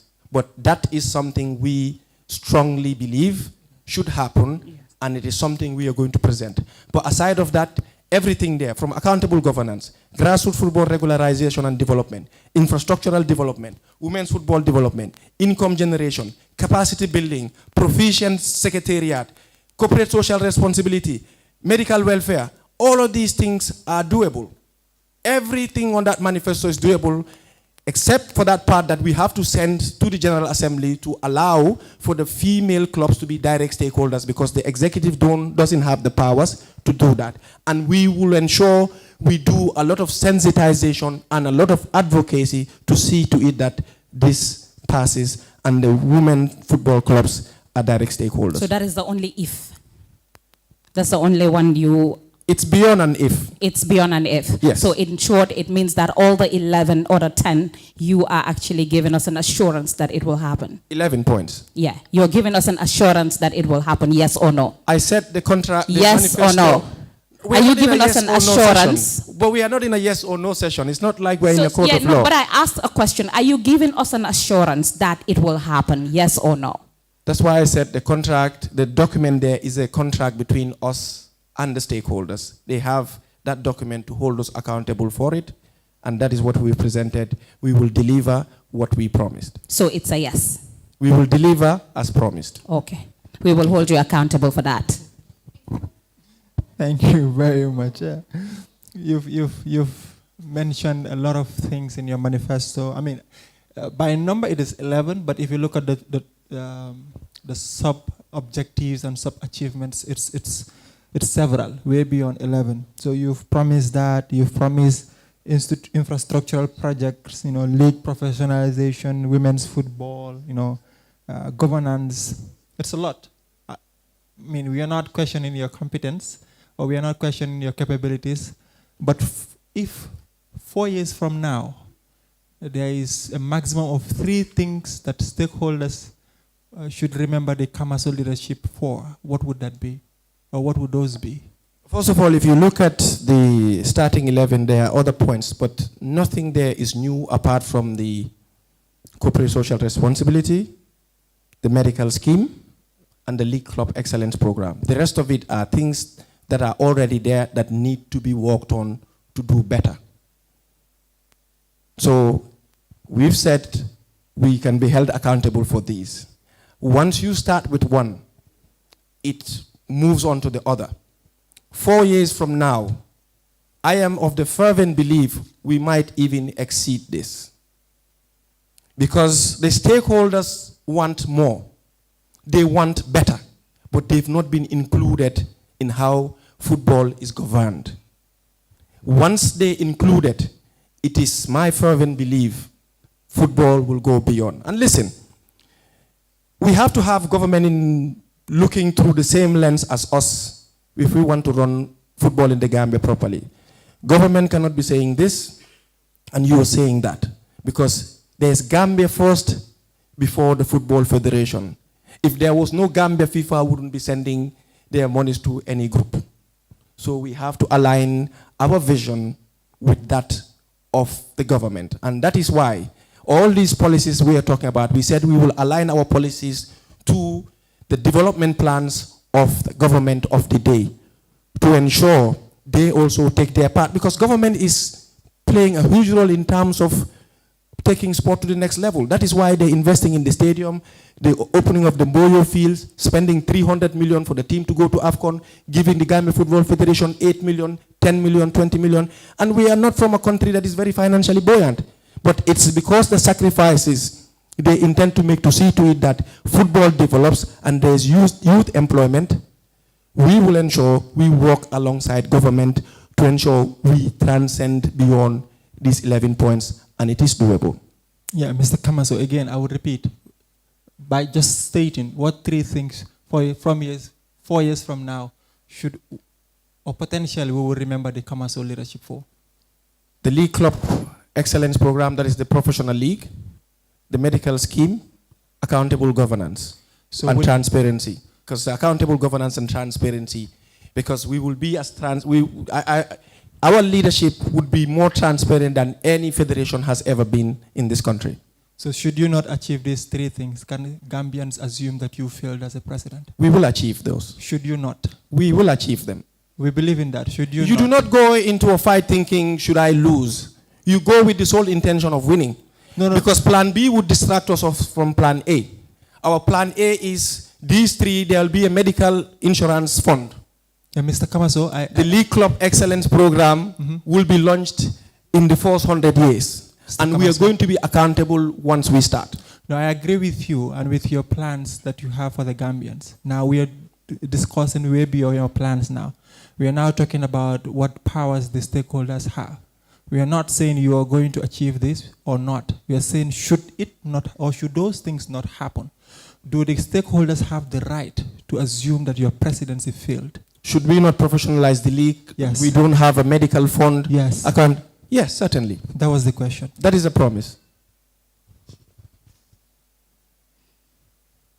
So finally, we draw the curtains here with the last question, or second to last?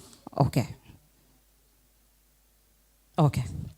So, should you get into office this year, 2026, in 4 years' time from now, what would Gambians, football stakeholders, football fans remember you for? A servant leader, an accountable leader, and a leader who's there to serve the interests of the stakeholders rather than himself and his executive.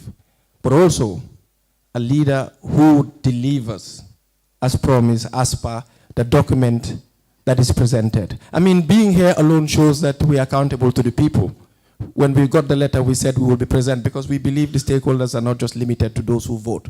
So we will be remembered for those key points. Before I hand over to Lagami, the national team belongs to the government, right or wrong? Funding part. Funding, yeah, belongs to the government. Yeah. And relationships is really fundamental. Yes. What is your relationship currently with the government and the ministries? I don't have any personal relationship with the government or the ministries. I believe there's power or authority in every country you go. One just has to have respect for authority. The federation is under the ministry. You don't give them budgets because the federation knows how many matches they play in a year. They should be able to give the Ministry of Youth and Sports the number of games they're going to play a year. They can put their budgets, give or take. You're looking at a ministry that gets 140 million budget annually. You have 10 games. You wait until a week before your matches, you give them a budget of 20 million. Where do they get it from? They have other areas. There's volleyball, there's basketball, there's youth activities. They have all these other satellite institutions under them. What we are going to do is to ensure that we align our vision with that of the government. Government is the superior authority in this country. You cannot do anything without the approval of government. The current situation we have is embarrassing. The government comes out and says, this is what's going to happen, and the federation, because the federation tells you they're autonomous. There's no such thing as autonomy. It's called negotiated autonomy. You talk to the likes of Sarah Sulemari. I've listened to them giving lectures on that. Because you expect government to fund the national team, which you are handling, and yet you don't want them to tell you what to do. If government is giving you fundings from taxpayers' money, you should be accountable to them and the people, because the taxes you pay is what goes to the national team. So, Mr. Kamaso, lastly, speak to the stakeholders in 2 minutes why they should vote for you and not your opponents. Like I said earlier, football is a passion that unites us. It's a source of national pride and a very, very, very powerful engine for economic growth. Ours fails from the base because the vision and mission of the leadership is not aligned with what the stakeholders want. You've heard from me. I was bold enough to come and stand in front of you, tell you that the manifesto I have is a contract between yourselves and Team Restore Confidence. There's something that you can hold us accountable for. He who loves and advocates for anything should do more than just talk about it, rather than sitting within the confines of your office and sending flyers. What we should be able to do is to come and tell the stakeholders this is what we want to do. the Gambia Football Federation should deliver beyond what it is doing today because they are there for the people. Now more than ever, this country deserves a leader who will bring football to the people and people to football. And I believe I am that leader because my optimism of taking Gambian football forward has never been this high. I want to ask the stakeholders, sit alone and think carefully. The investments that you're making in football, are you getting those returns? Every leader has to have a vision, roadmap, and tools. I am presenting my vision to you, my mission to you to say, I want to start transforming the Gambia football landscape, and I believe I have what it takes because I'm not here to learn on the job. So I humbly ask you to give me that vote in August so we can transform Gambian football together. I thank you, and I thank the SJAG for organizing this debate. Mr. Kamasui, we wish you best of luck in August, and we'll draw the curtain here, and you may assume your seat. Thank you. Thank you very much, the moderators, and also thank you very much, Mr. Sadibu Kamaso. We've now reached at a time where the audience here would also have their time.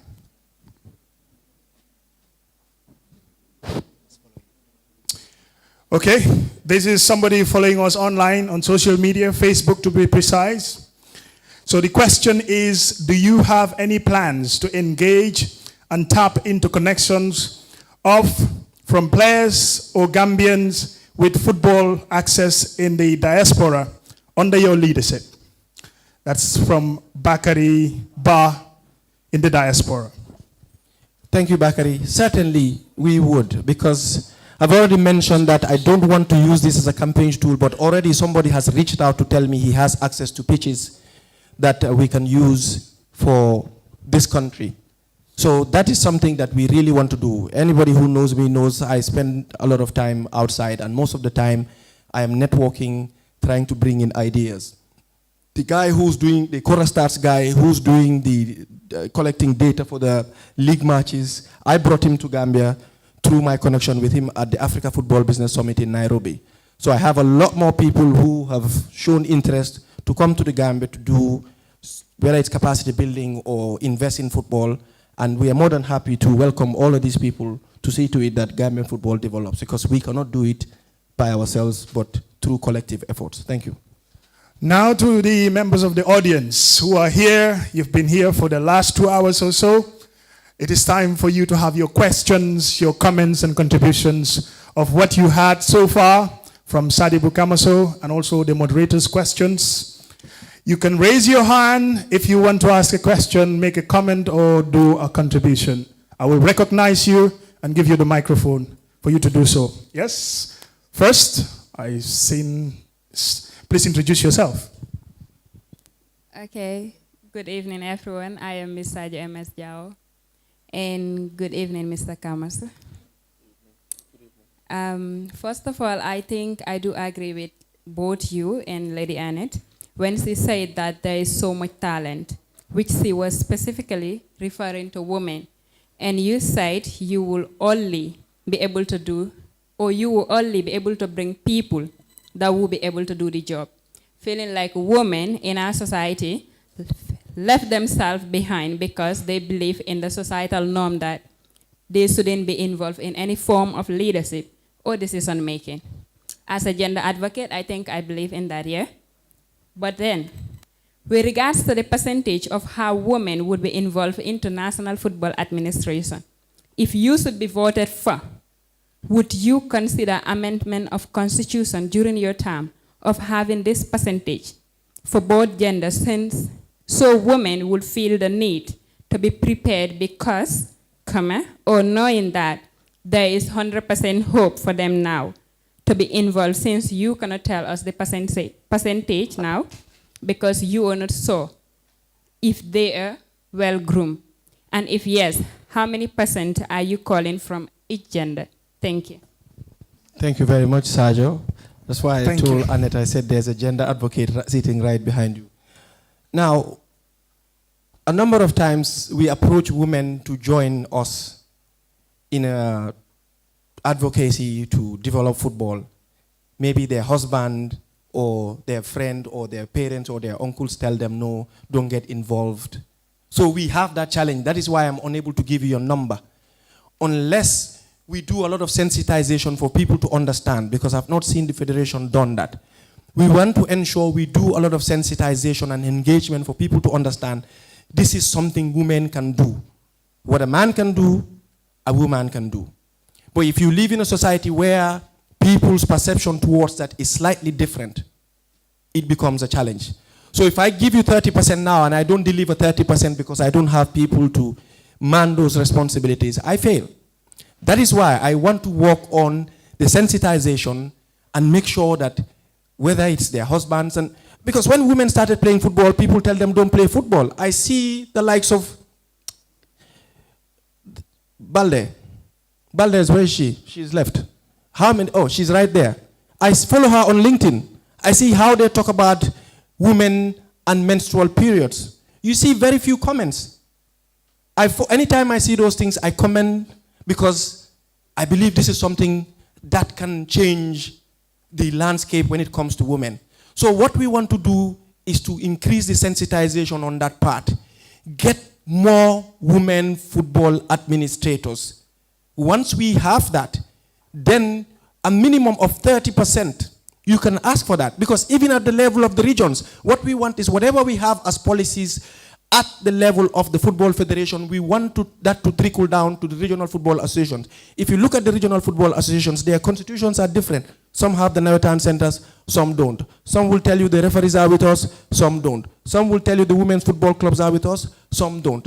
This is what we want to do. We want to streamline. Victorious. What kind of framework would you put in place for my colleagues here behind me to have access to your management? Because most of the practice is there is always hoarding of information. And hoarding of information is denial to access of information. And that means there is something being flagged there as something not clear. So the question is, how would you work with my colleagues here, the media in general, to disseminate whatever you have as information, and that you do not have just an office or a directorate of information that is there to serve your interest and not the interest of the general populace? Because you being there, you're representing 2.5 million Gambians, not 77 delegates, not just Gambia Football Federation. You're representing the Gambians. And the Gambians rely on journalists to disseminate information. If journalists are denied access to information, they will be left in a blackout. So that's my question, sir. Thank you. That voice was nostalgic, remembering watching you on TV. But yeah, very, very pertinent question. See, if you want to sell anything, you cannot leave the media out. Already the GFF has a standing committee, which is the media committee. And for us, this is a committee that the sports journalists would have to manage, right? Because you don't use the media to advocate or propel your agenda, and when it is time to provide them with information, you keep the information to yourself. I mean, not to create any noise, but imagine you have a sports journalist association president of your country, and a federation writes a story and calls him one individual. It's a lack of respect. It's below the belt, because the president is not the individual, it is the position that the individual is manning. So it is our belief, for us to be able to deliver, we have to work hand in glove with the Sports Journalists Association. If you look at other countries, most times the presidents do a lot of things alongside the president of the sports press, because they are the ones who can sell your agenda. But anywhere we go wrong, they should also hold us accountable. So the media committee of the Gambia Football Federation, the sports press, that is your area, because we are not media people. You are the ones who own these mics, who have your pens, who sit in front of the TVs, so you are the ones that can do it. Even if we have somebody handling communication, the sports press would be the one driving the agenda when it comes to media and publication. Thank you. I hope that answers your question. Sorry? Direct access. Like I said, if you have the sports press heading the media and publicity committee, then definitely you would. So it comes back to the Sports Journalists Association to determine who they want to serve in the media committee. Thank you. Right, still the question and answer sessions. All right. So I want to quickly come in with following up with the question of Mr. Fall and the response from Mr. Kamaso regarding the GFF Media Committee. So as watchdogs, for us, we prefer to be on the sidelines to preserve our independence and continue preserving our integrity. Even though I appreciate the fact that Mr. Kamaso here respects the media, respects sports journalists in this country. But for us, I think over the years we've lost great sports journalists to PR work. And we can't afford to lose the cream that we have now to media committees or GNOC, my good friends there, to any association. We appreciate the fact that the candidate here, Mr. Kamaso, really appreciates and respects what we do as sports journalists. But I know, even though some of the members are in the media committee, with what he has shown us, he will not be afraid to be held accountable. I quite know about that. So I know the SJAG not necessarily being in the media committee. We prefer to be on the sidelines, holding you accountable and continue to serve as watchdogs. And again, commending you entirely for your open door policies when you win the elections. That is my short contribution. Thank you, Mr. President. Thank you. We respect that and appreciate. Now, if you look at the GFF Constitution, you have 3 other committees that are independent, the judicial organs. It's a matter of setting the right policies. They don't necessarily have to propel the agenda of GFF, but we respect that. But aside of that, we'll ensure information is always available to the media. Because like I said, anytime the GFF has a program, they want the media to come.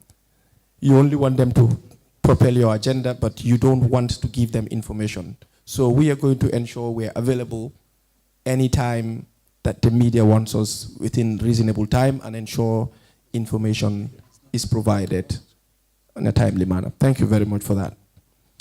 Okay, still on the questions, this one also from somebody in the diaspora. He said, how does the leadership under Kamaso as Gambia Football Federation plan to expand genuine football development into rural communities, ensuring equal access to pitches, coaches, and competitions outside the main urban centers? And what concrete governance measures will be introduced to address long-standing concerns about favoritism in player selection, club support, and administrative decision-making, so that talent and opportunity, not connections, determined progress in the Gambia football? Thank you very much. When it comes to player selection, those are the sole responsibility of the coaches. But then again, if some of these coaches are based here most of the time and they don't go to the regions, the selection is not balanced. We want to ensure that all the regional coaches are performing their jobs and there's a monitoring and evaluation component. Now, we took the initiative as Team Restore Confidence to go on a capacity building program. We allow sports development committees to organize themselves and invite us, and thankfully we have one of the seasoned journalists in the name of Sang Wisdom Mendy who travels with us to speak on the aspect of media communications. So we've done this. It shows that we have the intention. We did that in NBR. Commissioner Kinte helped us facilitate. when he was commissioner in NBR. We went to URR, where the clubs formed an association and asked us to go and conduct a capacity building. It shows that the commitment is there. So when it comes to player selection, we cannot. But we'll ensure there are regional coaches in every region. We've also talked about having a standard playable pitch in every region. Once you have that, it promotes that. Because at the moment, some of the clubs that have been in the regions, the likes of Medical, they couldn't sustain themselves. They sold the club. Dutch Lions is former Medical in CRR. Ouagadougou is from URR, but they spend all their time here. So we need to have standard playing pitches in all these regions. That way, the clubs who are playing their third division there will understand that when we win the league, the chances are we will play league matches here. Imagine having a league match in Basse, maybe Kute Jombulu, playing against Real de Banjul. You're going to have a lot of people there. So those are some of the things that we intend to do. And as I said, the training and the engagements we've done are manifestly evident that we have the intention to engage rural Gambia. I am a shareholder in a club that is from rural Gambia. I think that's also another good example, because AJ Soccer is from Jarasoma, and we have no intentions of bringing the team down here. Thank you. We still have questions from the diaspora, but now at this juncture, let me turn to one of the audience. Please introduce yourself. Thank you very much, Gajaga. My name is Ibrahim Akibi Sonko, and I have 3 questions for Mr. Kamaso. First, why should Gambian football stakeholders trust you with the presidency? And what specific experience distinguishes you from the other candidates? First of all, I'm accountable like I've done. I've presented myself in front of you today.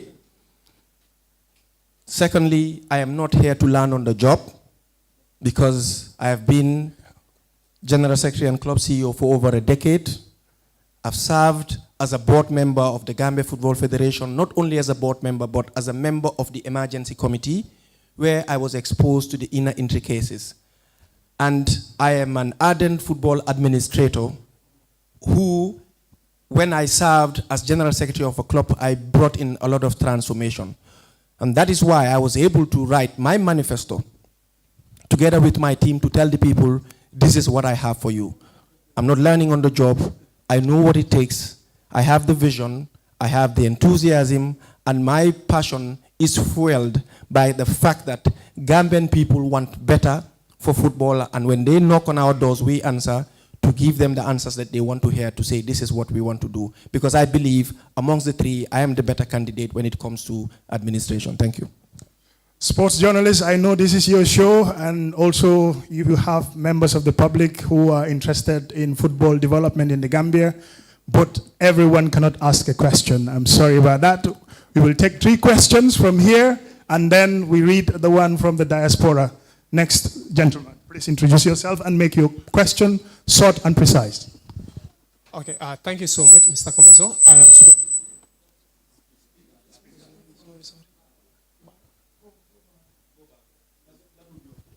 Is that place okay? Okay, I am Swebu, and then my question will go into this way. Since in the beginning, you were talking about transparency and accountability. We understood that there, and then the current regime that is going out, there is one claim, or there is one belief that they are holding into, is that the government cannot hold them into accountable. We have seen that claims of them renovating toilets and something, the amount is too huge. Now you that is coming in, are we going to see anything like what happens in the current affairs? A new regime comes in, they cannot say you cannot audit them.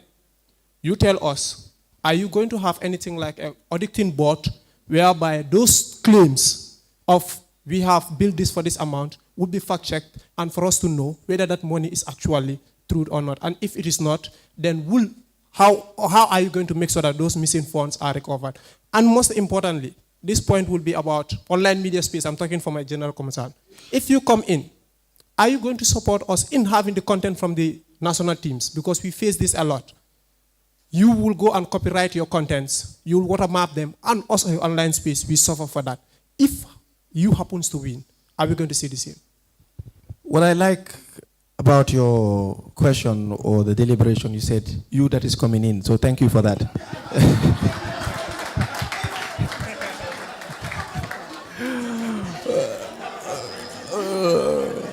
You're very visionary.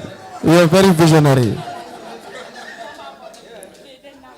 Well, I like that. I like that. Thank you. So, when it comes to access for information, you'll have that. To copyright some of these things, what you are basically doing is giving the GFF viewers. And like I said, sponsors don't want to support the GFF out of philanthropism. They want the numbers. Content creators are going to bring you the numbers. So a sponsor looks at the numbers of the people who are viewing you. Then Wave will probably come and say, okay, looking at these contents these people have, they have 1,000 or 1 million viewers. So they will come. So we will work together. That is one. The other part is, the Federation has an audit committee, an established audit committee. I wonder whether they even in existence, but it's a standing committee that should be auditing the finances of the Federation. That is a committee that is very pertinent. We're going to ensure. Again, you also have external auditors that come and audit the Football Federation. For the first time when we attended an AGM and they told us that the football hotel and the goal project, football hotel and the football house are mortgaged to the bank. Those are some of the things that we want to see. But the audit committee will be independent to be able to do their job. Like I said, the football hotel is there, it is not generating revenue. So as per the audit, rest assured, that is something that we are not going to negotiate. I'm a businessman. We want people to invest. For people to invest, they need to understand. You go to a doctor, the doctor cannot give you the right medicine without knowing what the problem is with you. So for them to help you, they need to know what is wrong with you. And who does that? When you are accountable, when you are open to the media, we've seen the Federation blocking people because they've said things on their Facebook page. They are limited to say that. For crying out loud, they pay taxes, and those taxes get sent to the Federation. So they have a right to say whatever they say. That is something we will not stop. I said it earlier on. I said, if you look at, I'm a science student, you look at the light, it needs negative and positive to work. A battery, the car, for the car to move, it needs a battery. It needs negative and positive. Positive alone will not take you anywhere. It is the negative and positive that will take you further. So you have to allow. I get people telling me, he's just going to talk, he would not deliver. It hasn't stopped me from talking. Nelson Mandela came out of prison. He didn't want to run this United South Africa. He believed in what he believed. Some thought it was not going to happen. But today, he set up something not just to fix the problems of that time, but he put in a system that is dealing with the challenges of even after he leaves. And that is what we at TRC intend to do. So we will work with you. We will also be ensuring that the audit works very well. Thank you. All right.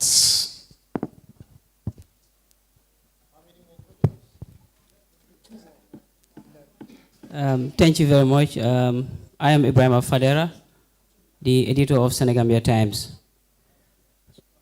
There is a concern perhaps that is in the Gambian football that many people are asking.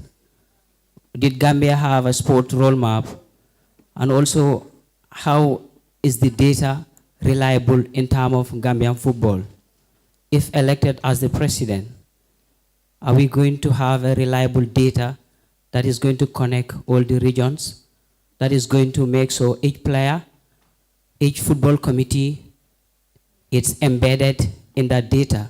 And how would the public get access to such a verified data with also revenue generated, perhaps not actually in picture, but assuming that when sports infrastructure with data is in picture, there is a possibility that this number of revenue will be generated because high investors perhaps might rely on data as an evidence to back their research. I've already talked about the platform that we want to do. I've said two people there, two individuals who want to. One of them I can say is called Wanma Analytics. It's a website that is developed by a Gambian who currently lives in Paris. And this is a platform where we are going to put in data that you can access. Even when a player moves, you can access that data. When it comes to the other side of the sports, because our focus is on football, the other component has to do with the ministry. But on our side, when it comes, because data, technology, and innovation are the next big thing in football. It is data that you talk about. Some people will ask me for a particular player and ask me how many matches did he play, how many minutes. But that only happens when we have the data. And that is why we want to ensure we have that platform. Not just to have the platform for the general public, but it also helps the clubs, like I said. Because once that information is there, it helps the clubs in terms of their claims for training compensation. Sometimes you see a club telling you, I've seen that player playing in that league, the player was with me for 3 years. Then another team puts a claim, and their claims overlap. This is because we do not have proper data. But once we establish that data from the grassroots, we will get rid of that, because that will help the clubs and help the federation. All we need to do is ensure after every game, the information is there. People just go there and access it, whether it's player movement, whether it's procurement. Why would you even hide the amount of money that you're paying to the contractors? That's why we said open governance, open procurement. The amount that is paid to these people needs to be seen. If FIFA can publish the amount of revenue they've given to the Gambia and all the other countries, why are we not publishing how much we are paying these contractors? What do we have to hide? As I said, if people don't know, because people will tell you, you guys get $1,250,000 from FIFA, you don't need any money. Because you're not telling them how you're spending the money. But if you put it out there to say, this is how we're spending the money, then people will support. When we were going to AFCON the first time, they said, road to AFCON, if every Gambian contributes $1. I was part of the people going around. I was not in the finance, but the fundraising committee. I was in the logistics. But you go to some place and hey, GFM, you need to halis. Because that's the notion. But if the data is there and people have access to the information, they will give you the money. We saw a bank managing director. When we said we were from the NCC, we're here to seek support from you to go to AFCON, he pushed his chair and said, where are you going to the GFF account? We said, no, we're not. It's going to the NCC. So you see how people perceive these things. Without data, you will struggle. And this is an area we want to work on. Thank you. All right, another question from the right gentleman here. Okay, good evening, everyone. I am Ibrahim Asawane, delegate from the School of Journalism and Digital Media, UDG. So my question is, Mr. Kamaso, I want this question to echo in every young player's voice hailing from the rural Gambia. Well, what I want us to understand is we believe many young talents, or many talents died from the rural Gambia simply because they do not have the center stage. They do not have a place to bring their visions to reality. So I want to understand, once you are voted in as the president of GFF, well, I want to acknowledge you first for your wonderful deliberations. And of course, I think this is an opportunity that every young person from the rural Gambia would love to have, that I have. That's why I want to ask this question. Suppose you are voted in as the president of GFF. What will you do to make sure that those visions are brought to reality? Thank you. The visions and dreams don't have to die. We've said we have to have a youth league, and this will be across the country, because the clubs that are playing in the leagues that come from the regional Gambia is only Wagadu now, that comes from URR. The rest are all from Jara Soma, that is Hearts, Suwokono, and AJ Soccer.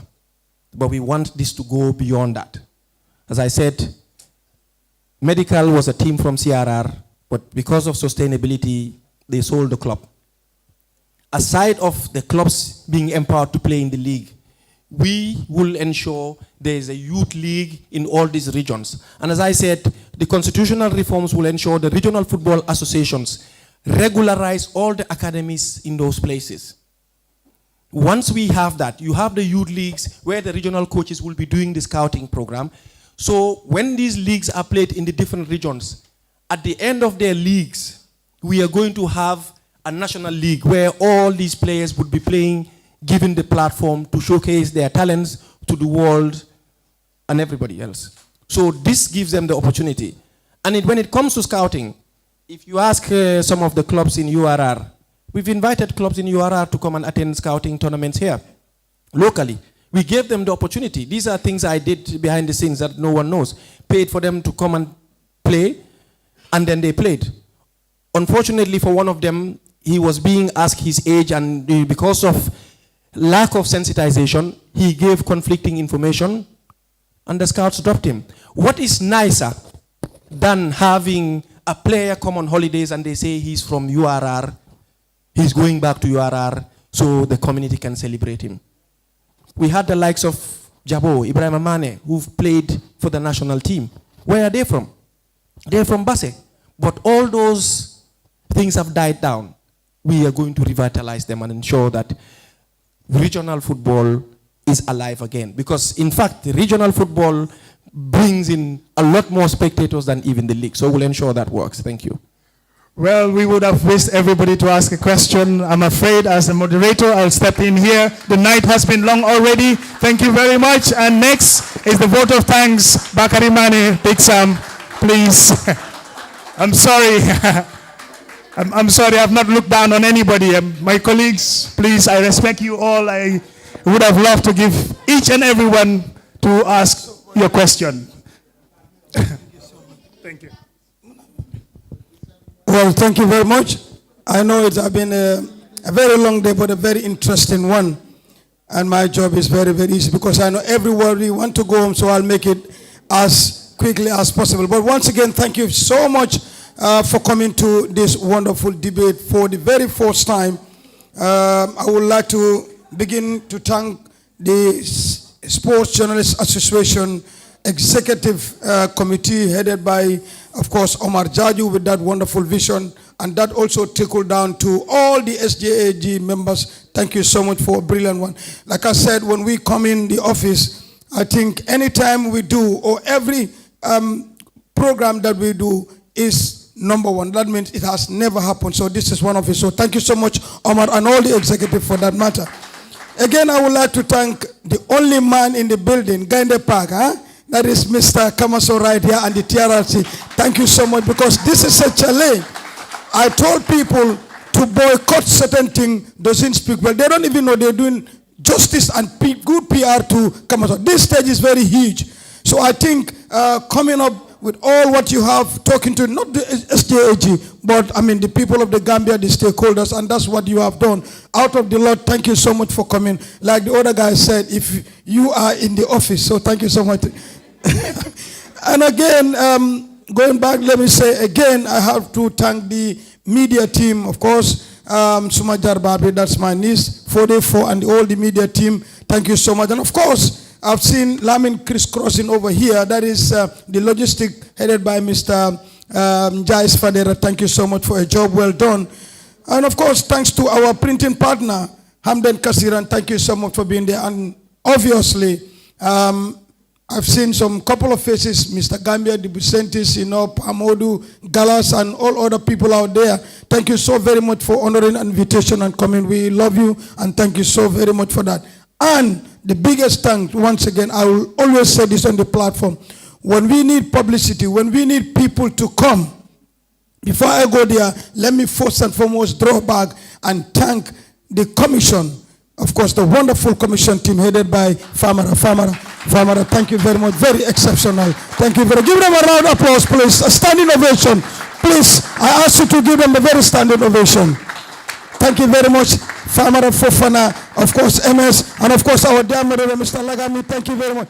And the one and only, the gangster president, Ahmed Kamara Sumadar Barla. Thank you so much. We salute you. And once again, to close it, I thank the media fraternity, because media is very important. And we, or most people, will call us to have press conferences and any other gathering, but they will thank everybody and forget about the one they want to send the message. This is the media. And I thank all the media houses and the media personnel for honoring this. Thank you so much, and have a nice and lovely day. Good night.